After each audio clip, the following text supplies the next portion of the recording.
Okay, you guys. So, I thought I would do something a little bit different. Why is this funny? I thought I would do something a little bit different today. This is actually,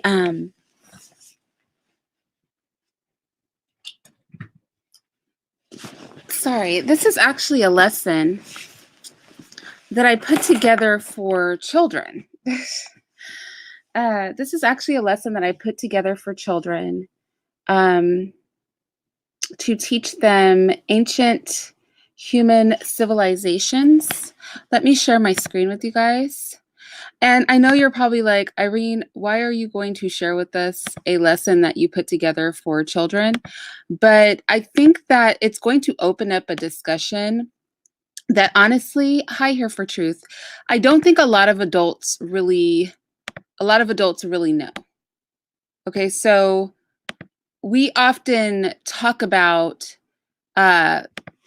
so-called white supremacy, which is not white supremacy, it's really white barbarianism. And we talk about evolutionary theory. I hear a lot of Black people that are big proponents of evolutionary theory. I find that most times when people believe in evolution, it's because they don't want to believe in God.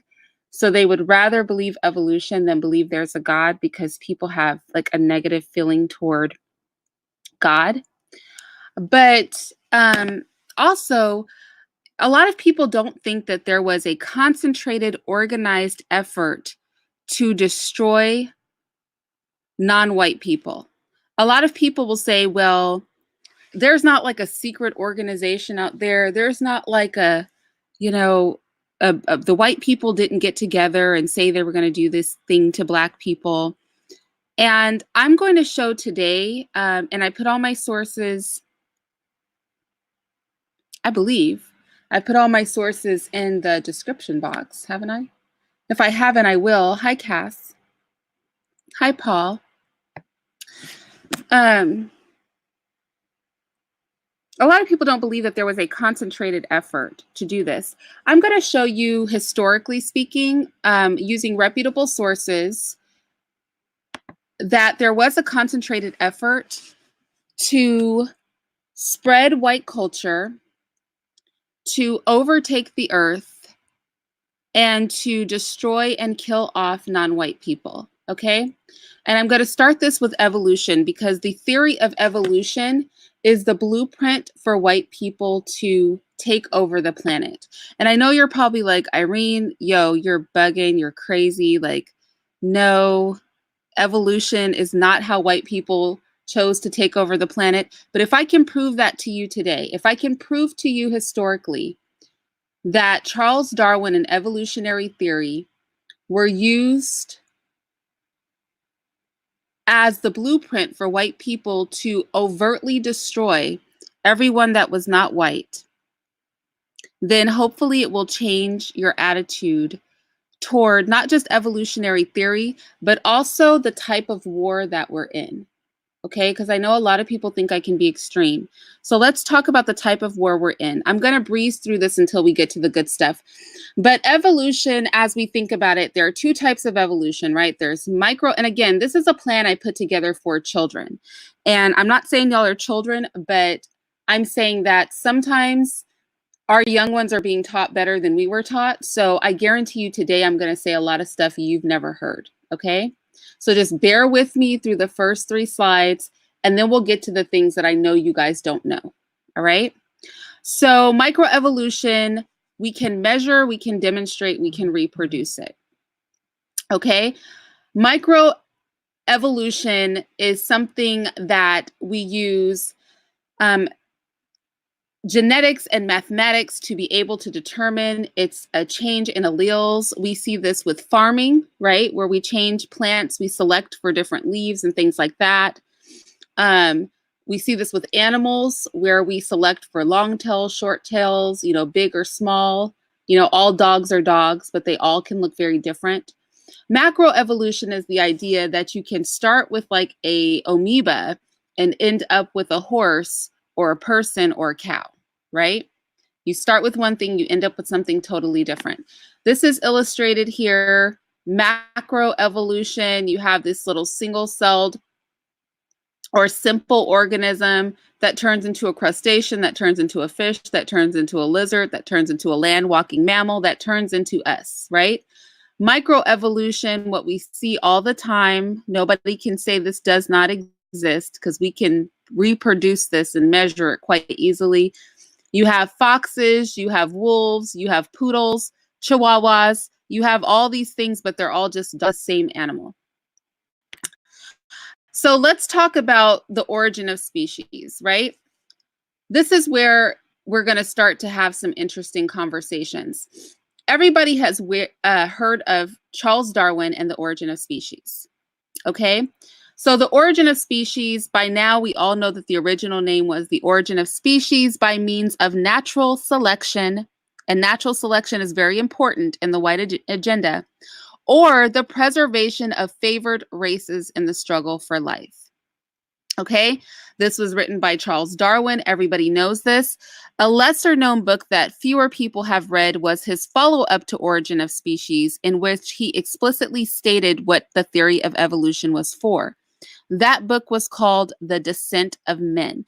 If you guys have not read The Descent of Man, I would get that book. You cannot read The Origin of Species without also reading The Descent of Man. In The Origin of Species, Charles Darwin lays out natural selection and evolution, macroevolution specifically. In The Descent of Man, he talks about how evolution and his vision of evolutionary theory applies to human beings. Okay, remember, we're laying out two things here. We're laying out how the theory of evolution was designed by white people to be the blueprint for which they would go throughout the earth and kill, dominate, and destroy non-whites and portion the earth up and take it over. Now, that sounds extreme, but I'm going to show you that they held a conference where they specifically at that conference, that was their intended point. And this is real history. My sources are in the chat, and you guys can, or my sources will be in the description box. And I encourage you guys to vet this. This, again, is a slide that I put together for children. But I was looking at this and I was like, I think a lot of adults don't know this. So first of all, let's talk about who Charles Darwin was, okay? Because I want to show you how shisty these white people are when they have an agenda. I think a lot of people think Charles Darwin was some kind of scientist or some kind of amazing individual, but the reality is Charles Darwin was a loser. He attended Shrewsbury University in 1822, but he dropped out in 1825. So from 1822 to 1825, he was in school, but he just dropped out. He just stopped going to school. He then went to Edinburgh University to become a doctor, but he only stayed there for 2 years before he dropped out again. So he dropped out once, he dropped out twice. Finally, he went to Christ College at Cambridge University to become a clergyman. And he did graduate from Cambridge to be a priest in 1831. And I know everybody's going, oh man, see, it always leads back to these Christians. They're always doing something evil. Well, hold your horses because he didn't stay Christian long, okay? So he graduates finally, and some accounts say that his father felt he was basically a loser. That's what white people say. Like if you go to Britannica and things like that, that's what they say. His father thought he was a loser. He couldn't stay in school, and kind of for people with money back then, becoming a clergyman was like the last resort. Like if your son couldn't do anything else, you'd let them become a clergyman because it was respectable. But mind you, he has no scientific degrees or background. He couldn't graduate, so he ultimately got a degree in theology so that he could be a priest. And he had a friend named John Stevens Henslow. And John Stevens Henslow worked at Cambridge, and he liked Charles Darwin. So he recommended him to this guy named Robert Fitzroy. And Robert Fitzroy was the captain of the HMS Beagle. It was the HMS Beagle that ultimately went to the Galapagos Islands. Now, it's worth noting that Charles Darwin was only 22 years old when he got the job to work on the HMS Beagle as a naturalist, even though this man he literally has no scientific background. But because a friend recommended him, he got a job as a naturalist on this boat, right? And he was 22 years old.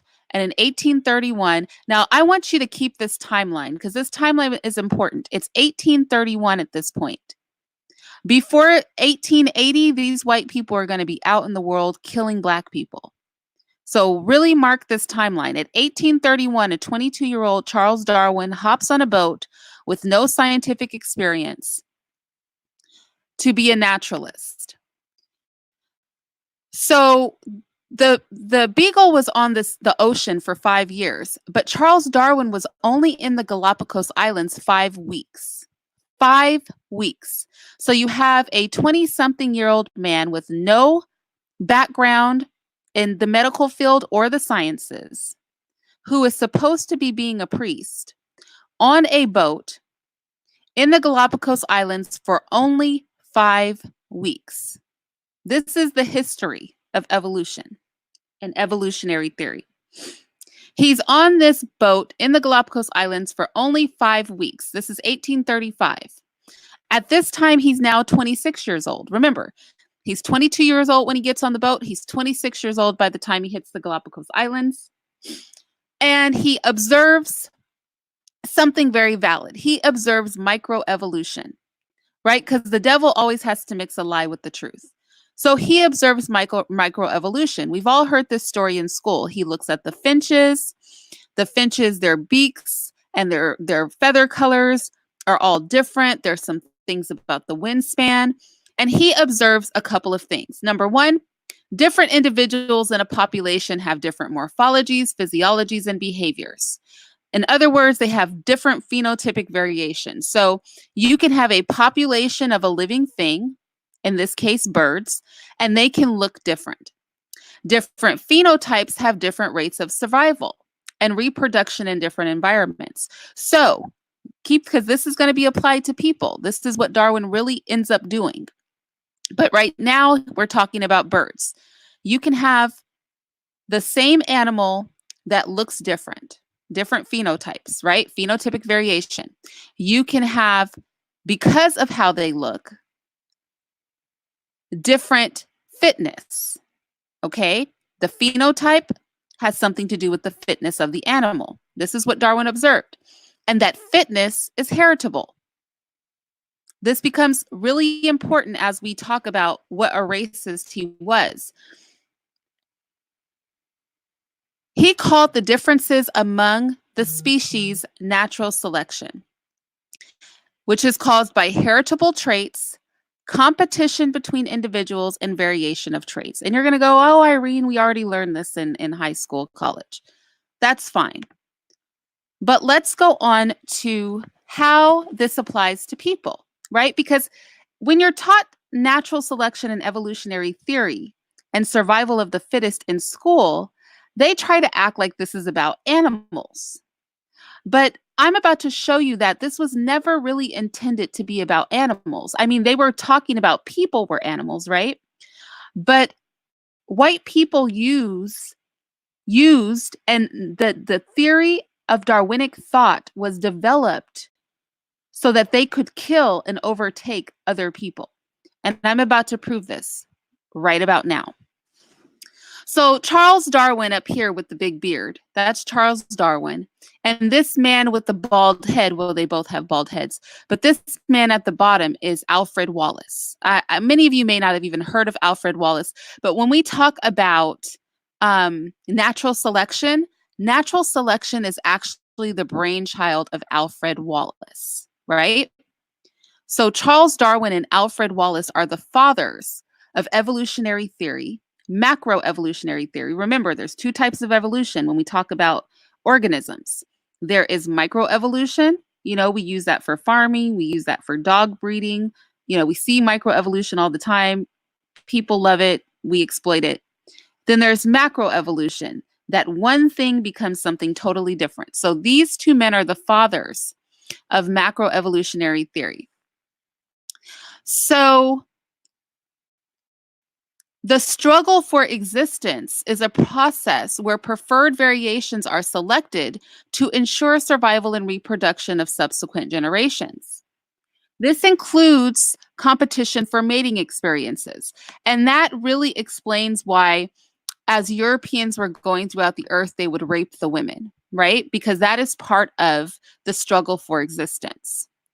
Darwin set out to convince his audience that even complex structures like the eye, believed to be fashioned by intelligent design or God, or the theory that life or the universe can't have arisen by chance, but was designed and created by some intelligent entity, were in fact the result of incremental directional evolution by chance. Now, clearly, this is dumb because we know that the eyeball, like, think about it.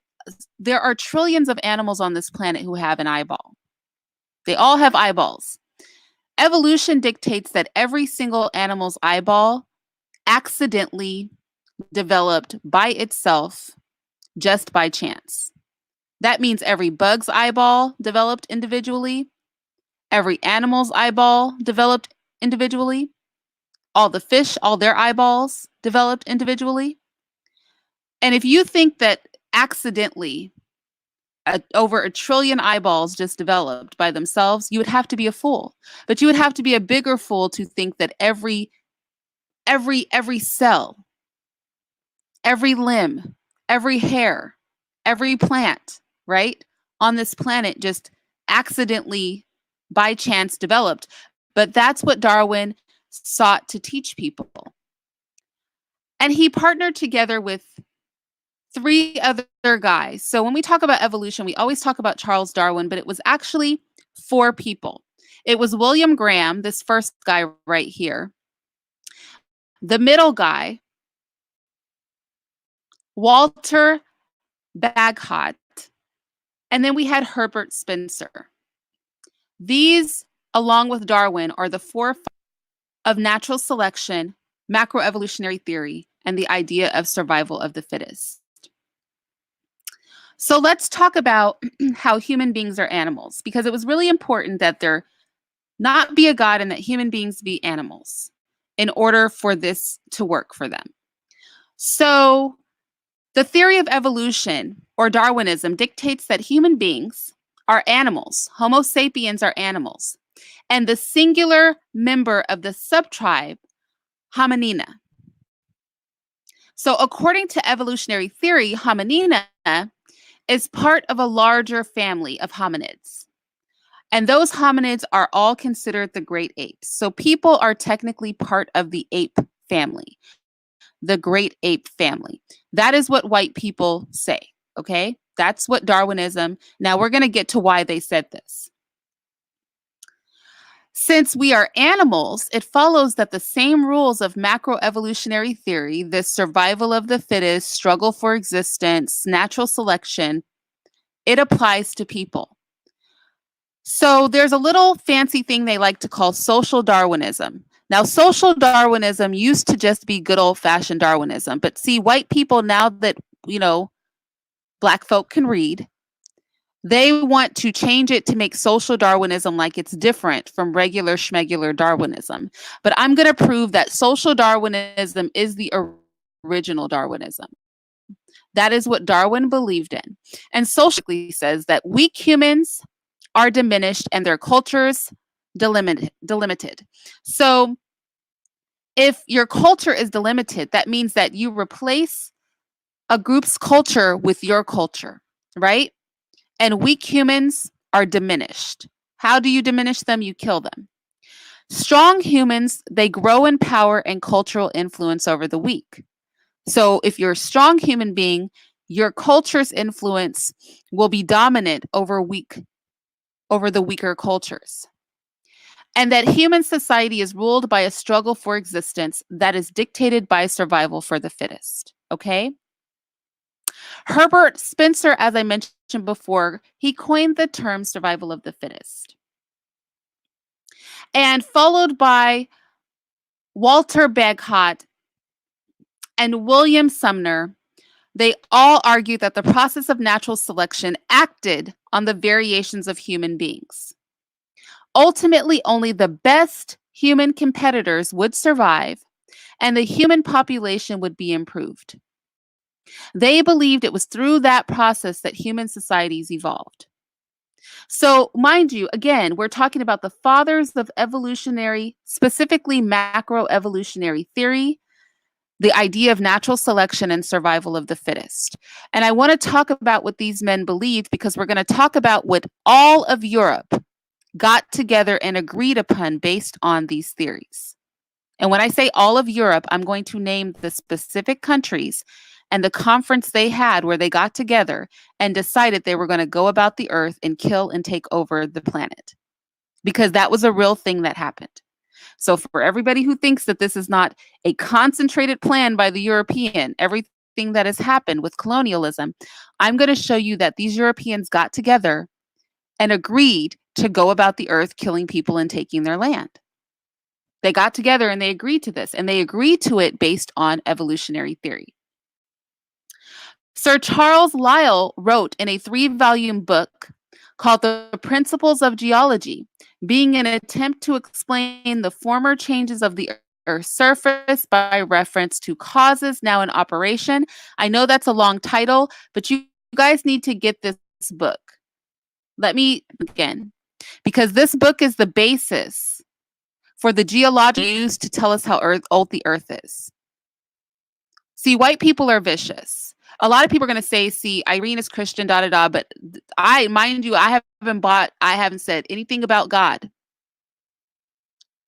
that was not brought in through the storyline. When we talk about how old the Earth is, the arbitrary number that they use came out of this book. Let me tell you the title of the book again. Principles of Geology, being an attempt to explain the former changes of the Earth's surface by reference to causes now in operation.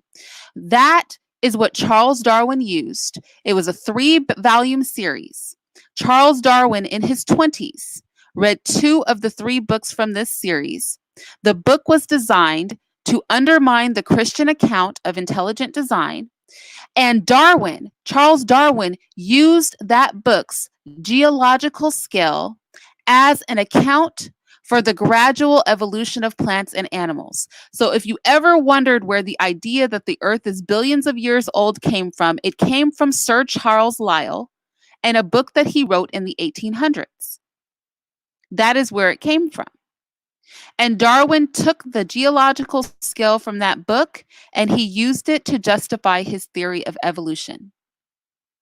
He was also inspired by another book by Thomas Malthus called The Essay on the Principle of Population.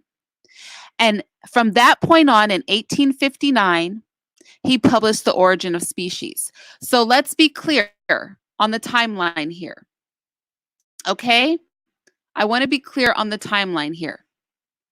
In 1831, when Darwin was 22 years old, after dropping out of medical school and dropping out of university and getting a degree to be a priest in 1831, look how few years this is. In 1831, with absolutely no experience, he got on a boat and went to the Galapagos Islands for 5 weeks. By the time that we get to 1859, only about 25 years later, this man has a book that everything that we believe and are taught about the origin of mankind is follow me here. 1831, he's a 22-year-old dropout who's supposed to be a priest. 25 years later, with no additional schooling, he's paired up with these other crazy people and publishes The Origin of Species in 1859. That's the timeline. Now let's see how quickly these white people get together to decide that they're going to take over the planet. But let's talk about what Charles Darwin meant when he wrote The Origin of Species. And let's not also forget that he wrote the book, The Descent of Man, which is important. Because you can't read The Origin of Species without also reading The Descent of Man. But let's get some quotes from Charles Darwin, the father of evolutionary theory, the thing that they teach in schools, because it's pretty insidious to create a blueprint for people designed to kill them off and then teach their children about it in school like it's cool.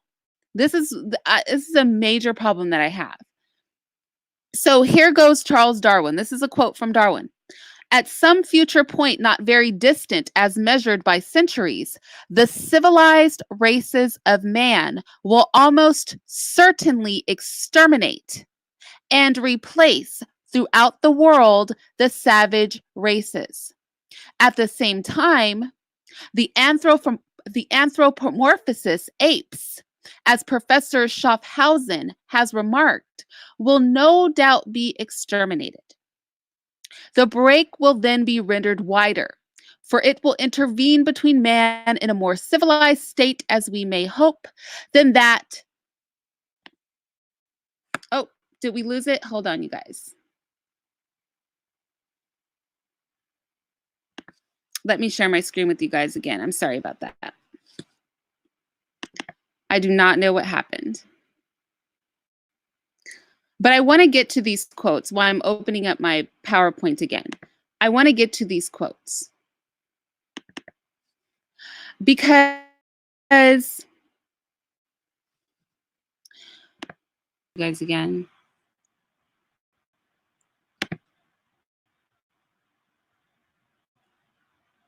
Hopefully you guys can hear me. Yes, good. Okay. I am so sorry. Okay.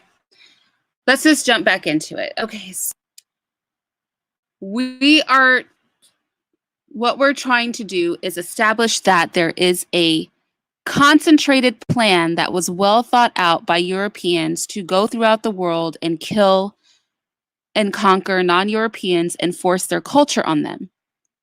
So let's go ahead and start with what Darwin evolutionary theory, because he wasn't concerned with animals, he was concerned with people. He said at some future period, not very distant as measured by centuries, and it turned out to be within the next 20 years, the civilized races of man will almost certainly exterminate and replace throughout the world the savage races. That is Charles Darwin. Those are his words in the book, The Descent of Man, that nobody likes to talk about. So remember, he wrote The Origin of Species, or Struggle for the Preferred Races, right? Or struggle for existence via natural selection between the preferred races. He wrote that book, and then he followed it up with The Descent of Man. In case you didn't understand what he meant in the first book, he meant civilized people are going to kill out and exterminate non-civilized people. That is what Darwin believed. That's what his theory of evolution was about. It was not about animals. It was not about anything other than God didn't do this and we can go kill people because of evolutionary theory. Charles Darwin wrote to William Graham, he said, I could show fight on natural selection, having done and doing more for the progress of civilization than you seem inclined to admit. So when he was faced with people who would try to push back, he would be like, oh, yeah, you want to play games, but let me tell you, you may not want to admit it, but I know that this is true. He says, remember what risk the nations of Europe ran not so many centuries ago of being overwhelmed by the Turks, and how ridiculous such an idea is now. The more civilized so-called Caucasian races have beat the Turkish hollow in the struggle for existence. Looking to the world at no very distant date, what an endless number of the lower races will have to have been exterminated by the higher civilized races throughout the world. That is Charles Darwin. He doubled down on it. In his book, he said, the civilized races of man will almost certainly exterminate and replace throughout the world the savage races. And then when he wrote to William Graham in 1881, he said, what an endless number of lower races will have to have been eliminated by the higher races, by the higher civilized races throughout the world. This is Charles Darwin. This is what macroevolution is about. That's why I never understand a Black person that clings to this, because I'm going to show you what they did with macroevolution. Mind you, the timeline, okay? Mind you, the timeline. We started in 1831. He wrote a book 25 years later. We're in 1881. He's talking about killing everybody. Like no words about it, killing everybody. We're going to kill them all. In 1876, the Melbourne Review, which is a popular newspaper in Australia, a reputable paper at the time, it said the inexorable law of natural selection justifies, because remember what they did in Australia, they legally sanctioned it in the name of natural selection and Darwinism. They said the law of natural selection justifies the exterminating the inferior Australian and Maori races. The world is better for it. And as not doing so was promoting the non-survival of the fittest, protecting the propagation of the imprudent, the diseased, the defective, the criminal. That's what they thought about those Black people. And Darwin's response to the magazine was, I do not know of a more striking instance of the comparative rate of increase of a civilized over a savage race. He has never seen such a fast domination of a civilized race over a savage race than what happened in Australia, where they killed so many people in such short of a time. So I want to talk about, oh, 1 second. Now my slides are out of order. Oh my gosh, are we serious right now? Oh, this is like a conspiracy. Hold on, you guys. 1 second. Give me 1 second. Let me open up something else. I was going to say, what happened to all my slides? But that's okay. I don't have to say that. I know what happened.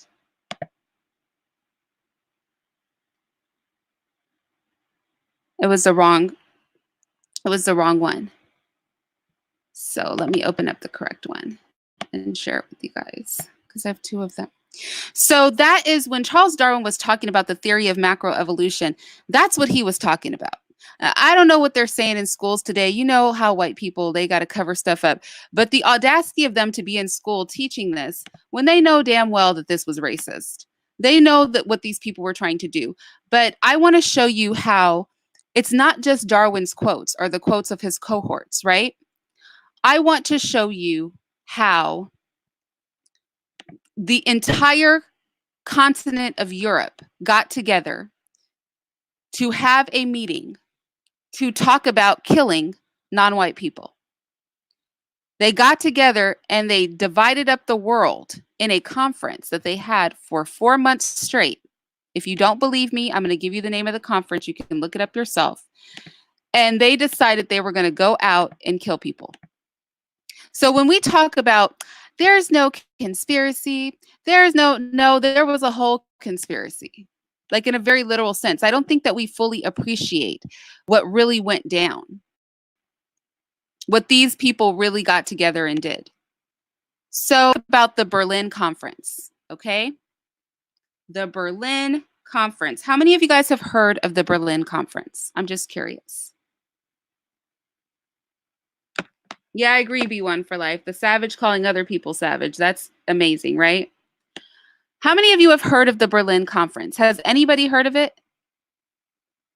Because I hear so many people saying there's not a conspiracy, when the Berlin Conference was literally a conference to put together a conspiracy to go out and kill people and take their land. Thank you. That is what it was for. So the Berlin Conference, and you guys can research this independently. I'm just going to give a few facts about it right here.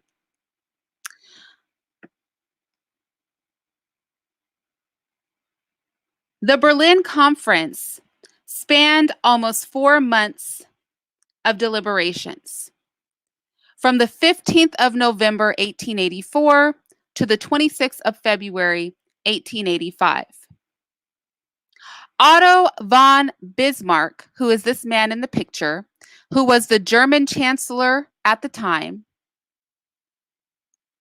Otto von Bismarck invited the representatives of Austria-Hungary. These are the countries that existed at the time. Austria-Hungary, Belgium, Denmark, France, the United Kingdom, Italy, the Netherlands, Portugal, Russia, Spain, Sweden, Norway. It was Sweden, Norway back in the day. It's not Sweden, Norway now. They're two separate countries now, but back in the day it was. The Ottoman Empire, and they even invited the United States. The United States are the only people who did not attend. But he invited them together so that they could work out a policy to colonize Africa. And they wanted to colonize Africa, and they were going to divide up Africa. Or they did, not they're going to. They divided up Africa according to which one of those countries would get what. So when they say white people don't get along, white people no, white people love each other, okay? White people, their countries got together en masse for 4 months straight and decided to tear Africa apart. They did the same to Asia. They did the same to South America with the Treaty of Tordesillas. So for Africa, it was the Berlin Conference. For South America, it was the Treaty of Tordesillas. For Australia, the British took it. For Asia, they broke it up too. So this is just one of many conferences that they had. I just want to impress upon that. I just named some of the others. It was the Berlin Conference for Africa, where white people got together and said, you know what? We're about to conquer this whole continent. You can have this part. You can have that part. We'll take this part. They got together and they did that. That's a conspiracy. It was the Treaty of Tordesillas. I'm not going to talk about the Treaty of Tordesillas here in this video, but the Treaty of Tordesillas was when white people got together and decided that Spain and Portugal could colonize any part of South America that they wanted. They just couldn't, they could colonize any part of the world that they wanted. They just couldn't colonize anything in Europe. That was the Treaty of Tordesillas. There were multiple conferences and treaties that these Europeans got together and made. This is real history, you guys, to take over the world. When I talk about decolonization and I talk about the need for a revolution, this is why I'm saying it. I'm not just saying it because I'm just extreme Irene here on the internet trying to say something. I'm saying it because these people got together and divvied up the entire planet. They got together and portioned up the entire planet in an organized fashion to kill and destroy and impose their culture on everybody else on Earth. This is like something that really occurred, you guys. This is real history. You don't believe me? Research it for yourself. They're not hiding it. They're not afraid of you, so they have no reason to hide this. They have this right out in the open. They are not trying to hide it. They are very proud of themselves, okay? Trust and believe. White people are very impressed with themselves and their ability to have done this, and your inability to recognize why you are part of this country, why Africa is the way it is, why South America and Australia are the way they are, why Asia is the way it is. This was not by accident. These white people got together and were like, we're about to take over the world. That's literally what they did. Like I said, it started with the Berlin Conference. They also did it in the 1800s with the Treaty of Tordesillas. They just gave the British Australia. They just handed Australia over to the British. They were like, here, you can have that. By the end of the conference, the Europeans had divided Africa among themselves, and the African countries that we see today are a result of the Berlin Conference. That's how we get those countries. That's not what Africa looked like. The map we see today is the map that white people drew after they decided what they were going to take. So we can see the division of the African continent before and after, because Africans did not inhabit much of the desert areas. And we can see after they divided it in 1913, this is what it looked like. Europe owned everything. Europe owned everything. Europe owns Africa. They just took it over. It didn't take them long. They just completely took over all of Africa. They got together, had a meeting. We can't even get together on YouTube to hold a conversation.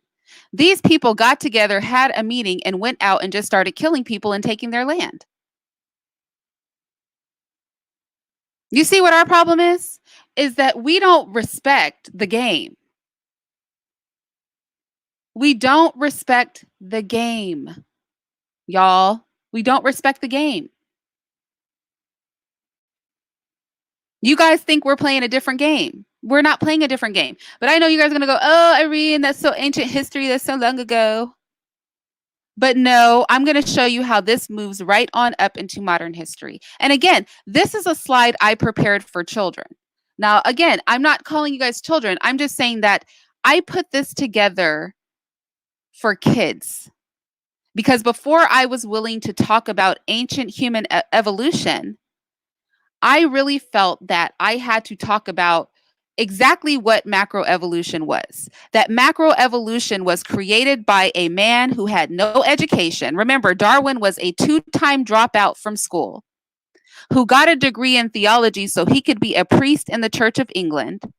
But instead of going and being a priest, hopped on a boat at the age of 22, spent 5 weeks in the Galapagos Islands, wrote 2 very racist books, which the Europeans said, man, he's onto something.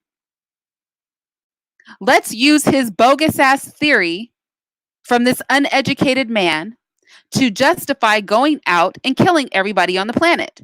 That is literally the history of macroevolution. That is why every time a Black person starts talking about race and evolution, I'm like, what the hell are you doing?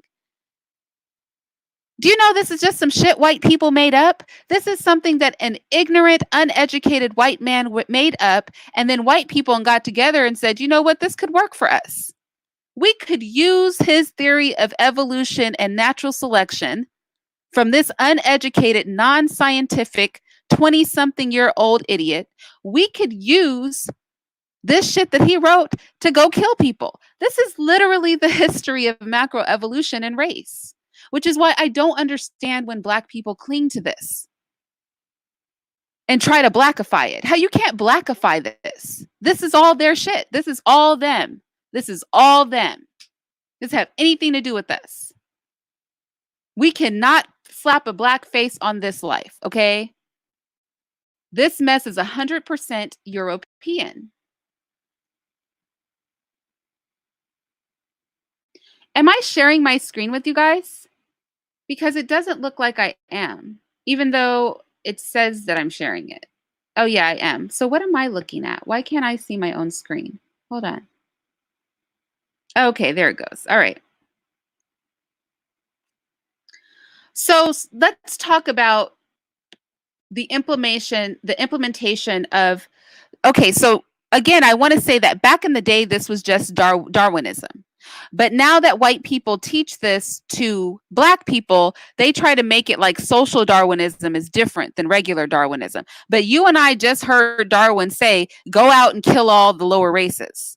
Okay, so Darwin was with the shit. Okay, Darwin was with going out and killing other people who were not white. We already have established that.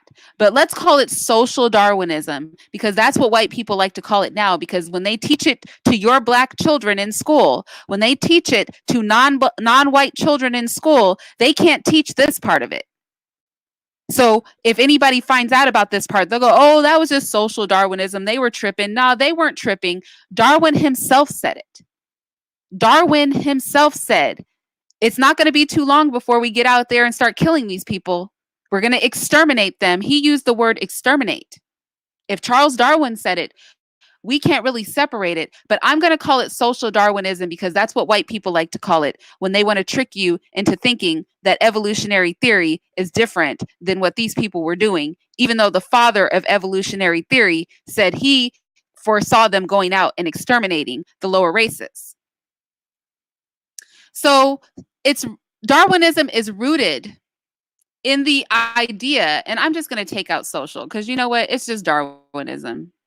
It's not social anything. It's just plain and simple Darwinism because that's what Darwin said. He said they were going to go out and exterminate everybody. Darwinism is rooted in the idea some races or nations are more advanced in evolutionary terms arms and therefore are superior and more fit to rule. When the racist ideation, because that's what it is, of macroevolutionary theory by way of natural selection and survival of the fittest is applied to the human animal. This is why they want you to think that you're an animal. You have all these people, humans are animals. Humans are animals. Nah, fool. Human beings are not animals. White people came up with that. Nobody thought that before. But in order for them to justify killing you, they had to make you an animal. Then they could say that the same rules that apply to animals apply to you because you're just a primate. You're part of the great ape family. If the great apes can do it, so can we. You're just a big old ape, right? So you're a human animal.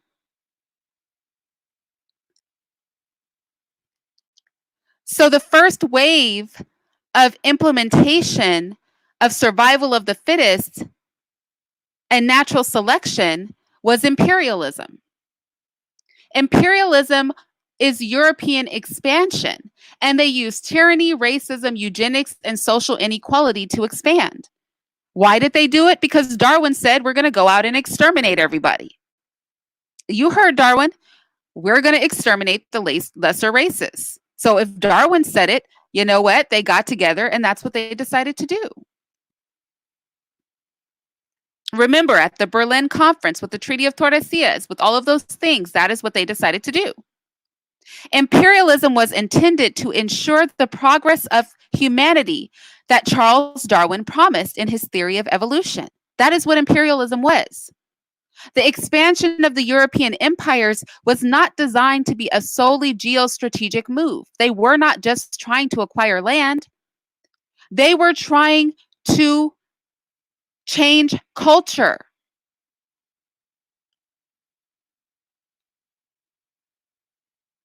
It took them only a few years to take over the whole world. Y'all hear me. Hear me when I say it.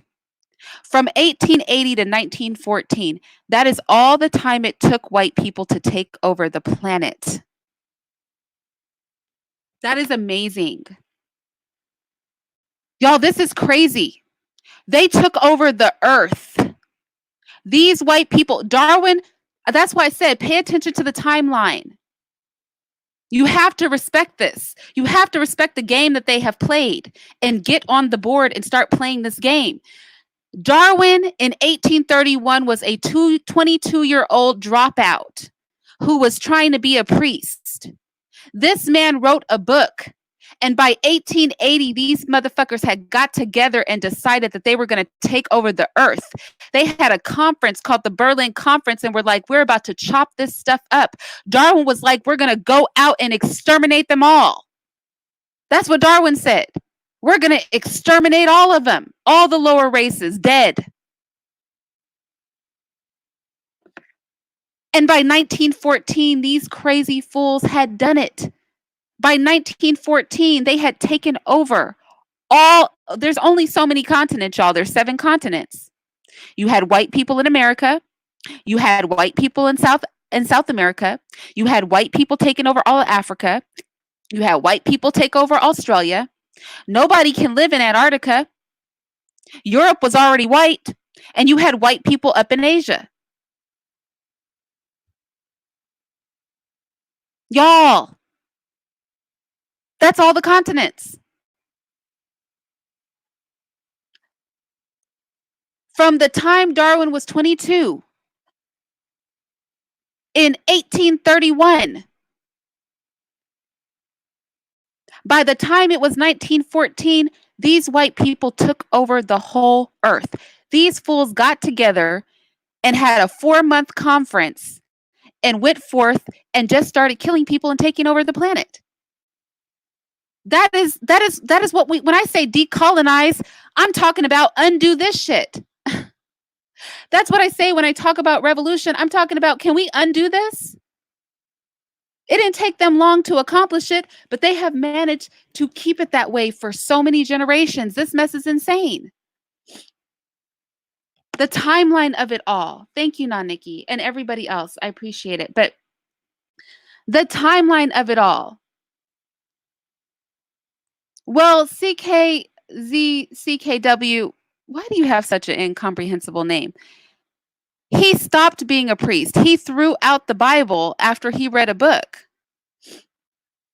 I told you the name of the book. Darwin threw out the Bible after he read a book. He read a book. He read 2 volumes of, I told you guys to get this book, The Principles of Geology, being an attempt to explain the former changes of the Earth's surface by reference to causes now in operation. He read this anti-God book and was like, I'm with the shit. He was sailing on his boat, the Beagle, hanging out in the Galapagos Islands, reading this book and said, screw God. Fuck that. Let's take over the planet. That's literally what happened. And you know what? That's why white people love him. You know, they teach about this man like he came up with something, this uneducated, non-scientific man. They preach about this man like he came up with something real. This man was uneducated and racist. That's all he was. And it was around this time that the white people developed the races, the 5 races. White people came up with that. There were no 5 races before this. They believed the Australians were the missing link. You ever heard of the missing link between monkeys and people? They thought the Australians were the missing link, so they got to be the lowest on the totem pole of the races. That's why they were so willing to go to Australia and kill all of them. But we'll talk about that in a minute. Let's look at imperialism, okay? Imperialism is the whitewashed word for we're going to come into your land, take it, and kill you all, aka imperialism. We're coming to take your land and murder you and rape your women. Imperialism. They call it imperialism, but let's just know imperialism is code for I'm about to come rape your women and kill your men and enslave you and make you think like me. Turn you into a mentally white person. That is what imperialism is. So the pursuit of evolutionary progress was romanticized by many Europeans who felt a moral duty, often referred to as the white man's burden or paternalism, or a sense of moral duty. So white people think that you are all children. And if they are not overtly racist, they think you have to be saved from yourself. You're like a big ass child.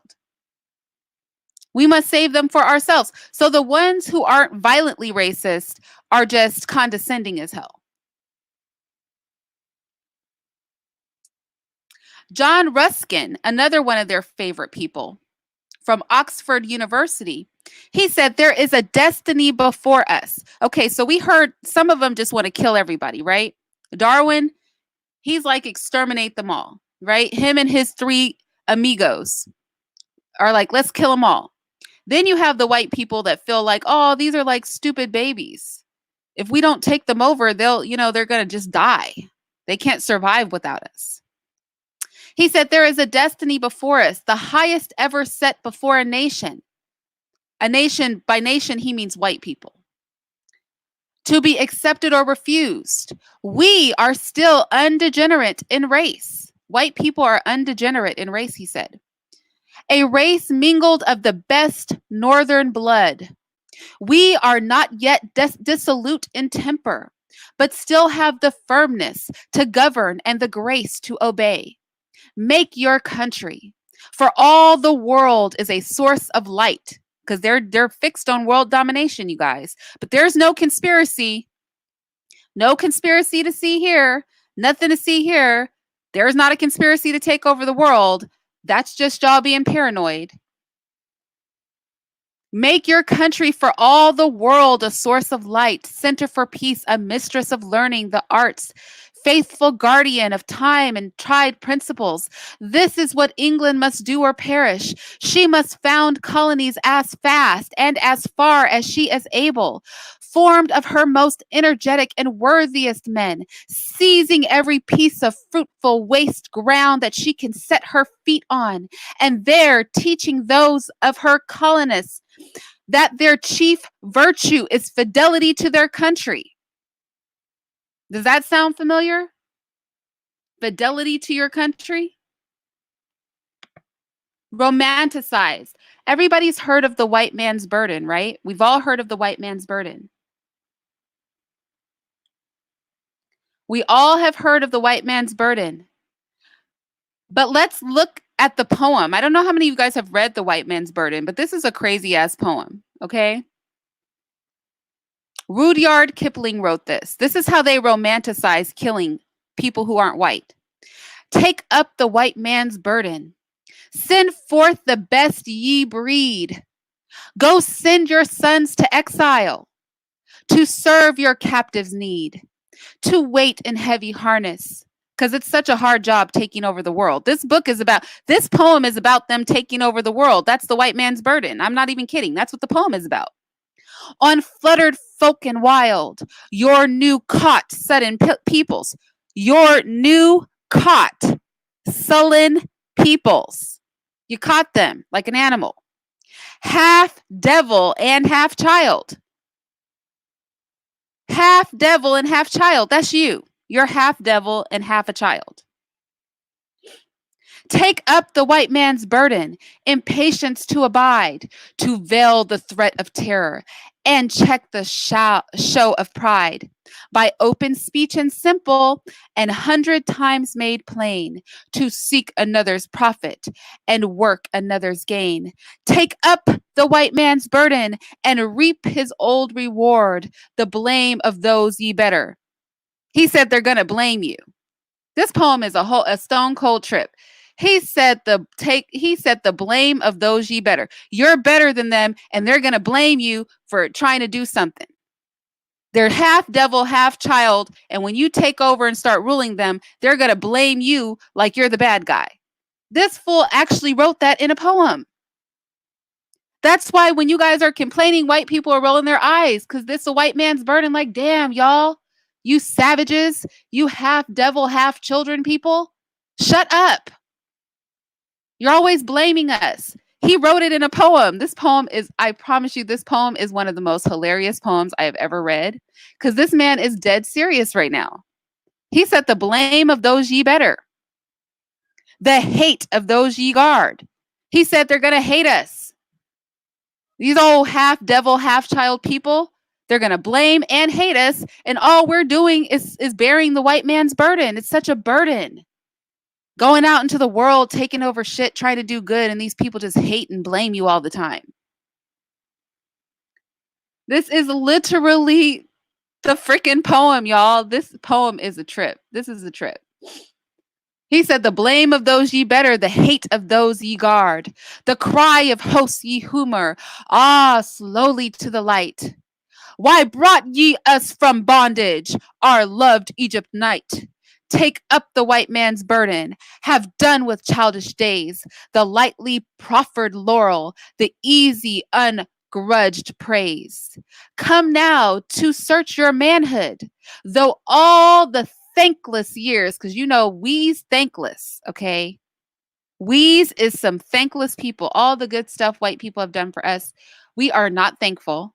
Here I am with my ungrateful ass talking about revolution and decolonization. How dare I not respect the white man's burden?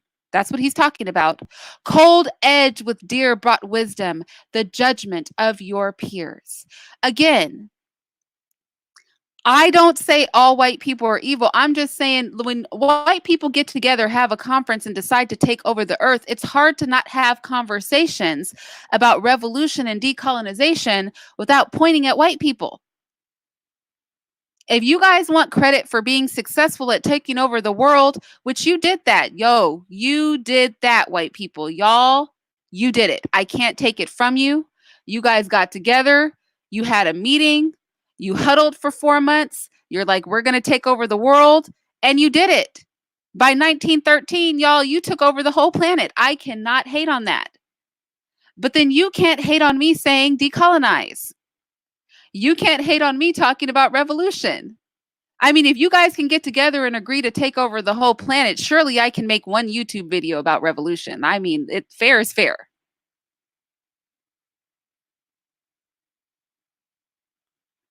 Fair is fair. Fair is fair, right? I mean, it just is. So I want to look at, because again, we're talking about what evolutionary theory is and why the fallacy of Black people embracing macroevolution, because this is just dumb. So I want to show you, I've already demonstrated that Darwin was uneducated, he was a racist, that Darwin believed in going out and exterminating lesser races, and that when he wrote the book, The Origin of Species, and the subsequent book, The Descent of Man, he was talking about killing non-white people. That's what those books were about. The books were about killing non-whites and getting rid of the idea that God made the world. That's all his whole purpose. And after he wrote his book, 30 years later, all the white countries on Earth got together, had a 4-month meeting, and agreed to take over the planet. They called it the Berlin Conference. They also executed the Treaty of Tordesillas. I mean, that, and I'm not just saying this, like, research it. That's what they were doing. They're like, we're going to take over the planet. And we're going to do it because survival of the fittest, natural selection, evolution. And that's what they went forth to do. So I just want to give some examples of this in action. These are all things you guys have heard, but what you may not realize is that these people were doing them because of evolution. They were Darwinist. When we talk about European imperialism, when we talk about South Africa, when we talk about what happened in Australia, when we talk about the massacre of the South Americans, you have to understand that all these people were Darwinist. They were all macroevolutionary theorists. They all believed in natural selection. They all believed in survival of the fittest. They all were doing it because of Darwin. I'm not just saying that. They quote him left and right. These wicked people quote him left and right. Listen to Cecil Rhodes. Everybody knows who Cecil Rhodes is, right? Cecil Rhodes is the person that took over South Africa. Cecil Rhodes is the person that created Zimbabwe and Zambia. It was Cecil Rhodes. He did that. He created all that. That was him. Cecil Rhodes said, why should we not form a secret society, but with one object? Oh, but there are no secret societies. Y'all, let's be clear. Cecil Rhodes took over 10 million square miles of Africa. He was one of the richest men on the planet. And he said, why should we not form a secret society, but with one object? The furtherance of the British Empire and the bringing of the whole world under British rule, for the recovery of the United States, for the making the Anglo-Saxon race but one empire. He said, bring all whites and unify them. He said, bring all whites and unify them. Let me repeat, because, you know, it's all conspiracy. White people didn't get together and decide to take over the whole earth. White people don't all like each other. White people don't get along. Well, they got along enough to have a conference for 4 months and agree to split the world amongst themselves, but never conquer each other. I mean, they got it together for that. Then you have one of the richest men on the planet say, why should we not form a secret society, but with one object? He said, why don't we create a secret society that has only one objective? The furtherance of the British Empire and the bringing of the whole world under British rule, for the recovery of the United States, for the making the Anglo-Saxon race but one empire. So Cecil Rhodes believed in unifying the white diaspora, but if you talk about unifying the Black diaspora, everybody wants to have beef. Black people don't want to be unified. Cecil Rhodes is like, hey, if you're white, we need to unify the Anglo-Saxon race. But if Black people talk about unifying Blackness, everybody wants to say, no, I'm ADOS. I'm African. I'm this, I'm that. I don't like them. They speak Spanish. That's why we'll never get anywhere, because they've been on this unifying white people thing for a long time. For all the infighting they did, it didn't stop those white people from getting together and having the Berlin Conference. They were like, look, we could fight with each other, or we could just divide the world up and take over the planet. Which one do you other white people want to do? And all the white people said, yo, let's take over the planet. And then Cecil Rhodes was like, I'll take 10 million miles of Africa. And hey, white people, let's get together and create a big old white empire. Let's unify all white people throughout the world. America, they're acting a fool, but let's get America back involved in this thing. I mean, that's the page they were on. Now, you guys are like, well, why does Cecil Rhodes matter? Well, does De Beers Diamond Company still exist? Because Cecil Rhodes founded De Beers Diamonds. Right? De Beers. You guys saw the De Beers commercial. I know you. Am I the only old person? A diamond is forever. A diamond is forever. That was De Beers. That was this man. Unify white people, take over the world. This guy in the picture, that would be him. A diamond is forever. That's that man. Right there, Cecil Rhodes.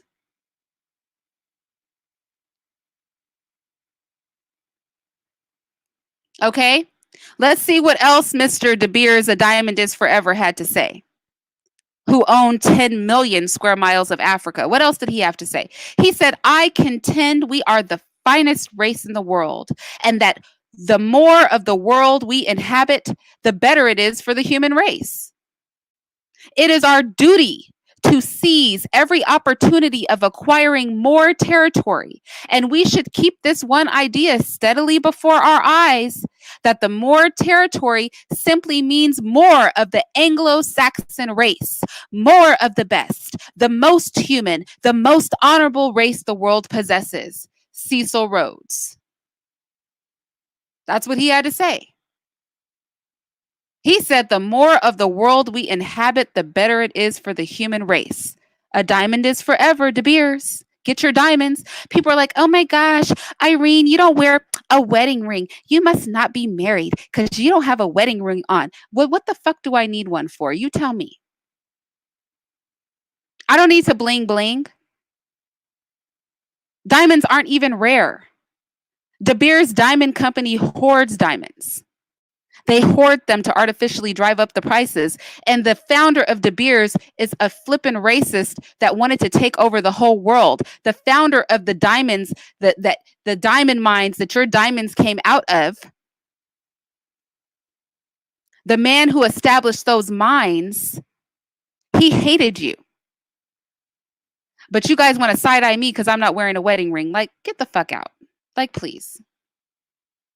I want to side-eye you because you have a little brain, but I don't. I'm just speaking to those because, you know, there's always somebody that says some stupid shit that I can't stop to explain myself to every time somebody says something dumb to me. I can't stop to give you a history lesson every time you try to point out something you think you got me. I gotcha. I gotcha, Irene. No, you don't got me. You're just dumb. I got you. I just don't have the time to break down into a fucking history lesson every time somebody says some dumbass shit to me.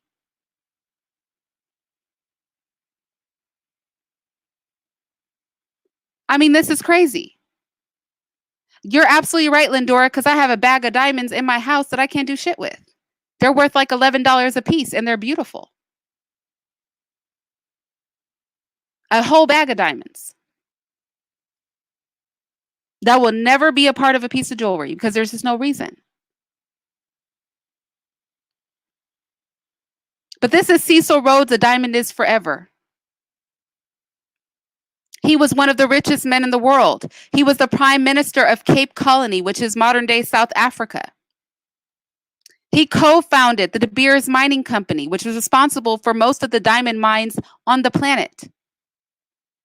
He also held a stake in the Transvaal gold mines. He formed the Goldfields of South Africa Company. All this mining they're doing in Africa, that would be this dude. He did that.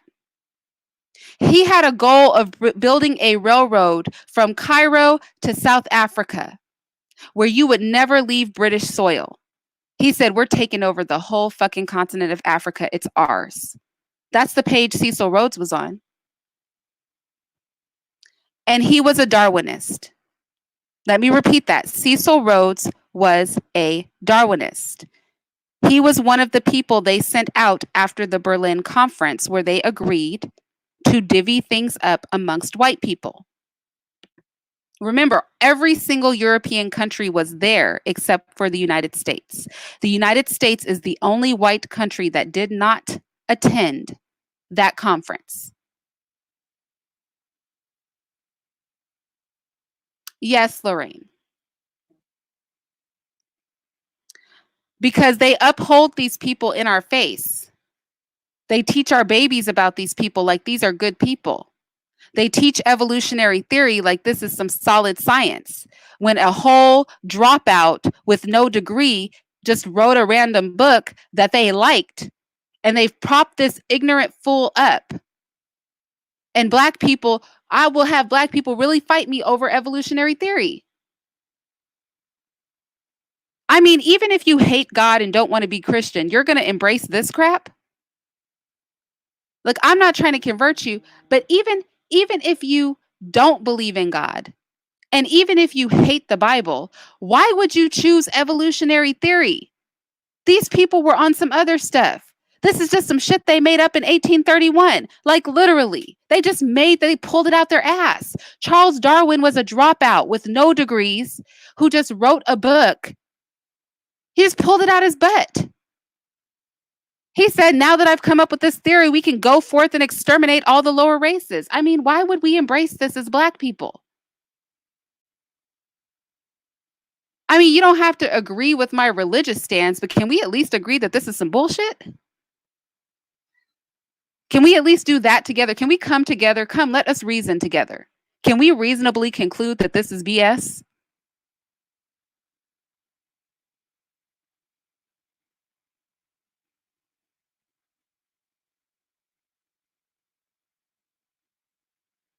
Macroevolutionary theory and natural selection's impact on black peoples. Let's start with South Africa. In 1889, Cecil Rhodes founded the British South Africa Company so he could explore and colonize parts of South Africa in the name of the British Empire.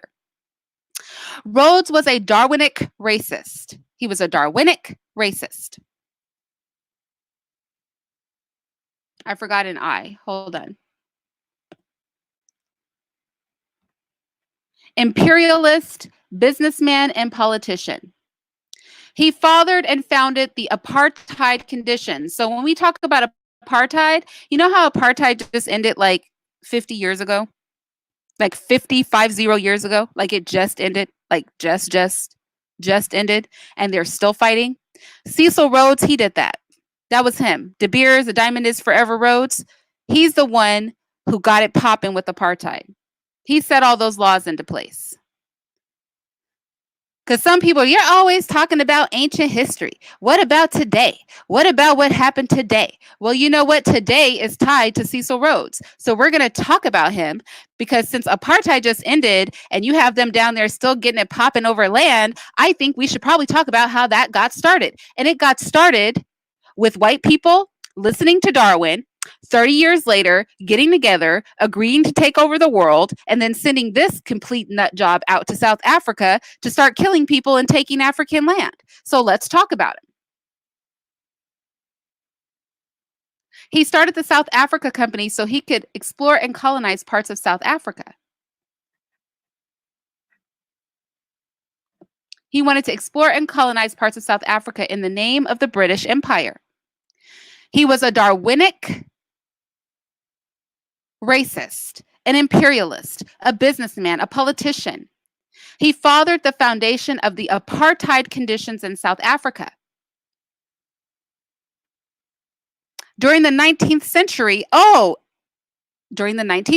a land or have businesses. We must adopt a system of disposition in our relations with the barbarians of South Africa. He also made it clear that he prefers land to niggers. I prefer land to niggers. That's literally what he said. I prefer land to niggers. And then he took 10,000 miles of South Africa.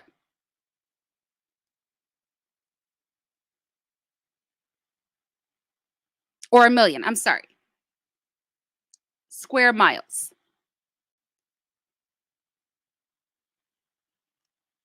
So let's look at his legacy. He established the Franchise and Ballot Act of 1892 that limited the native vote by financial and educational qualifications. He initiated the Glenn-Gray Act of 1894, or the Bill for Africa. That Bill for Africa was what ultimately caused apartheid. It segregated the African people from the European people in South Africa, and it took control of their economic options. He facilitated the deaths of hundreds of thousands of Black South Africans. He was just out there killing people, y'all. He was doing the most, just kill, kill, kill. He created a paramilitary army named the British South African Company's Police that by themselves murdered 60,000 people. He amended the Masters and Servants Act of 1890 so that they could torture Black laborers again. He initiated a land grab so that white people could just come into South Africa and just take land by armed force. That's what he did. That was his job. He's all over it. This is a Darwinist. This is what white people did after they got together and was like, you know what? Darwin is right. Natural selection, survival of the fittest. We're making the human race better. We're going to get rid of these barbarians and better the human race. So that was the father of apartheid. That's the father of a diamond is forever. All these rappers with diamonds around their neck. Just shake your head. Just, oh my gosh. Really? I mean, I know they're shiny, but we're not crows. We have to flutter toward every shiny thing. Ooh, shiny. Let me throw that around my neck. Let's talk about, again, macroevolutionary theory and natural selection's impact on Black people. Because remember, we started this outlining Darwin, the origin of species, the descent of man, and Darwin's feeling that white people had a duty to go out and exterminate the lesser races. He said it won't be long before we exterminate them. That is what Darwin said, right? That's what Darwin said. So now we're going to talk about all the people who did what he told them to do. Darwin was like, let's do this thing. The Europeans were like, yep, let's do it. So let's talk about what happened at the Berlin Conference. At the Berlin Conference in 1885, remember, the Berlin Conference was when all the white countries of the world, except the United States, got together and decided that they were going to take over the world. And they started with Africa. They were like, you get this part of Africa, we'll take this part of Africa. Mind you, there were no Black people there at the Berlin Conference. Nobody invited anybody from Africa to ask if they wanted to be taken over.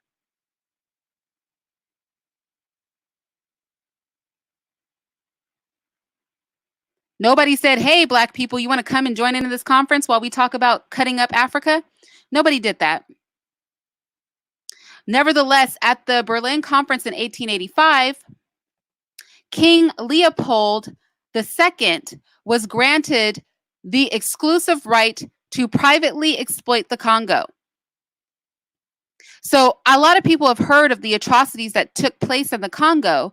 What you may not realize is when white people had that 4-month conference where they decided to take over the entire world, that was how King Leopold got the right to go to the Congo and start chopping off people's arms and legs. He got the right to do that at the Berlin Conference. He killed 10 million people. At least 10 million people. And we're talking about the Holocaust. This man killed 10 million people and maimed countless others. He was just chopping off people's arms and things. I mean, we all know what went down in the Congo, right? This man was a whole savage. He did the absolute positive uttermost. I mean, he did the uttermost in the Congo. We could be here all day talking about the dirt he did. And the Berlin Conference is who sent him there. And the Berlin Conference was established because of Darwinic thinking: survival of the fittest, natural selection, the struggle for existence, and race. We can never erase this. When we start, oh, evolution is so real. It's no. We're not going to do it. He killed 10 million people in almost no time. From 1885 to 1908, he killed 10 million. You know how many people had to die a day to kill 10 million people in that short of a period of time? That's like 20 years. Let me put this in perspective. 1885 to 1895, 10 years. 95 to 1905, 20 years. In 20 years, that man killed 10 million people, y'all. 20 years. In 20 years, that man killed 10 million people. He killed 10 million people in 20 years.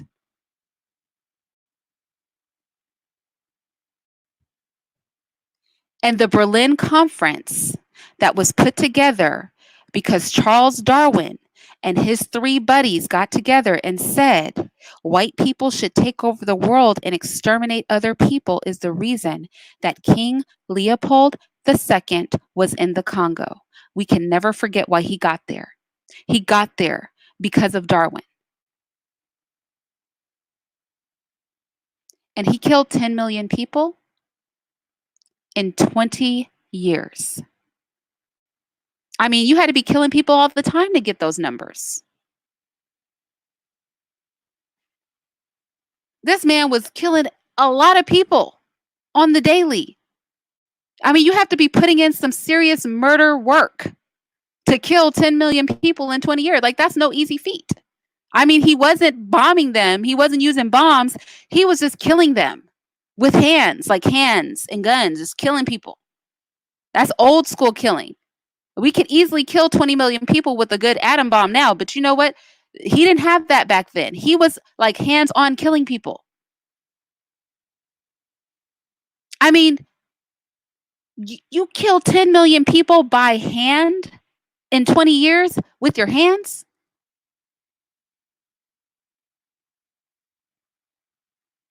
That's insane. I mean, we see him in pictures and stuff. When did you have time to take a picture? Could you break from killing people? Like, where are the bodies buried? Where are the bodies? When I talk about decolonization, I'm talking about undoing this. This is a result of the Berlin Conference. This is a result of Darwinism. This is what evolutionary theory is. This is what 30 years after Darwin wrote that book, 10 years after Darwin said we had to go forth and exterminate all the lesser races, white people got together, held a conference, chopped up the earth, and went forth and started killing people. This is what the truth of that is. The thing that they're teaching our kids in school. They're teaching them to glorify and love something that caused the destruction of their people. This is insanity.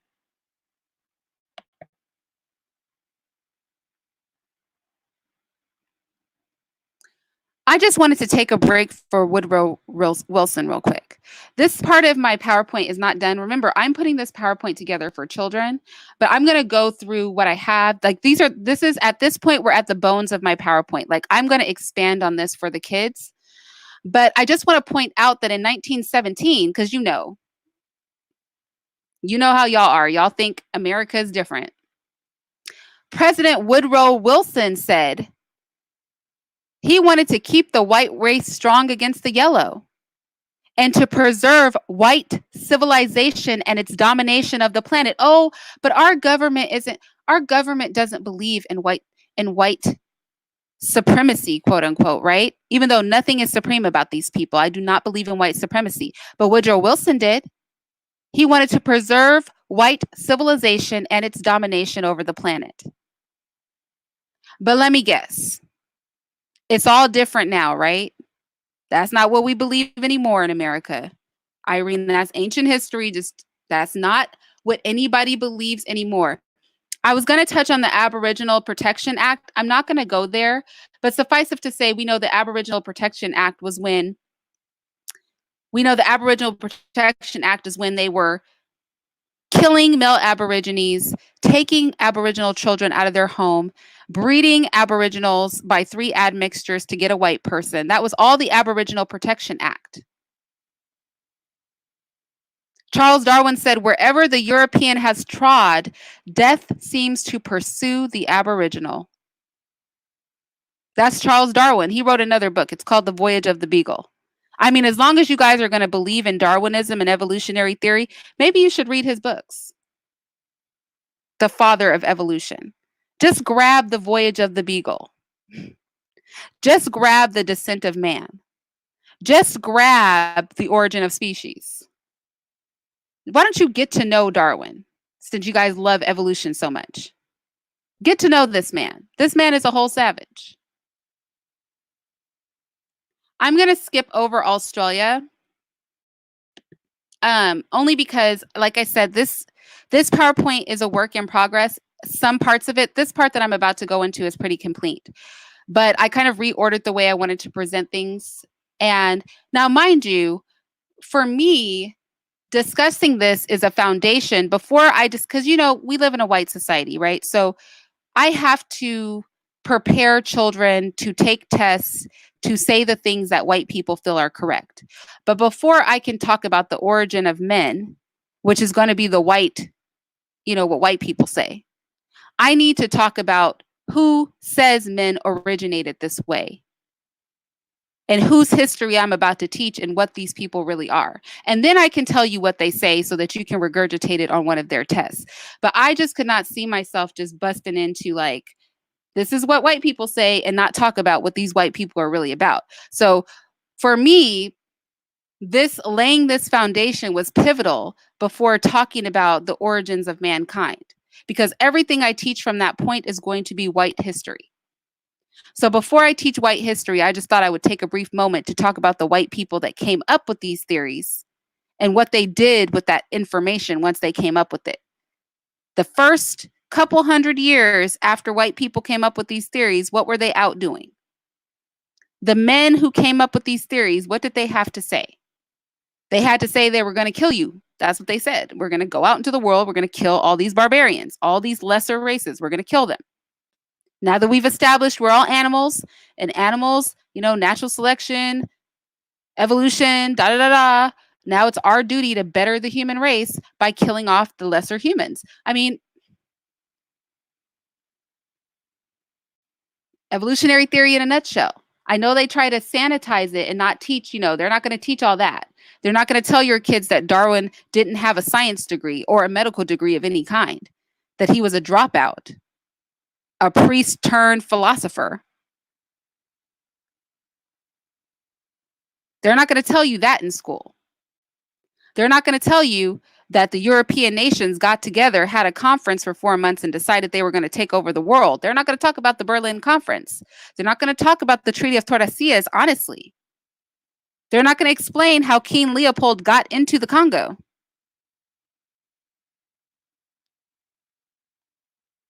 So we have to talk about all that stuff before we can then talk about the origin of man, because we don't really know the origin of man. We only know what white people say. But the thing is, we can't really trust them because they came up with this whole origin of man thing just so they could kill you. But you have to be able to regurgitate it. Our babies have to be able to regurgitate this stuff in order to pass their SAT, in order to graduate high school, in order to get a degree. They have to be able to regurgitate this BS. I just want to establish that this is BS. That these were just a bunch of racist people who they literally just made this up. They made it up, and the guy that is the foundation for all of this quote-unquote science wasn't even a scientist. He was a high school dropout, a college dropout, a medical school dropout. He's just a dropout. He was a failure. A failure who spent 5 weeks on an island at the age of 20-something years old, wrote a book, And white people are just choosing because the book said some stuff they like to hear. They're like, oh, go forth and exterminate and kill people, take over land. We're about this life. And now they teach this mess to your babies in school. I mean,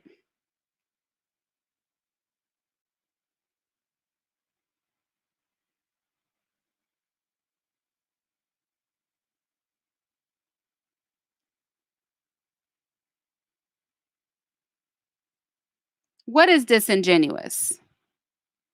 Not what I'm saying, I hope. I'm not saying anything disingenuous. I just stated facts. And I've already, maybe you weren't here for the beginning of this. I've already backed those facts up. And I'll put my sources in the chat. You know, the sources you guys like. My sources are like Britannica, Stanford, Princeton, Harvard.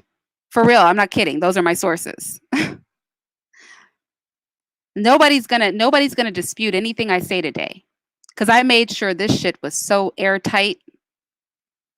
Because you know, white people don't care. They'll tell you. They don't care. They will tell you all about this life. Because you aren't gonna do anything about it.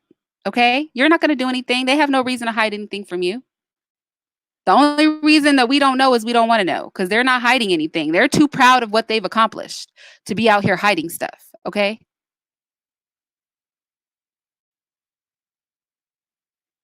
I mean, when I came with the sources y'all aren't going to dispute, let's just take a look at my sources page since I'm so full of it. This is just one page of my sources. Cornell University, Stanford, University of Berkeley, Stanford, Britannica, Rudyard Kipling's actual freaking book.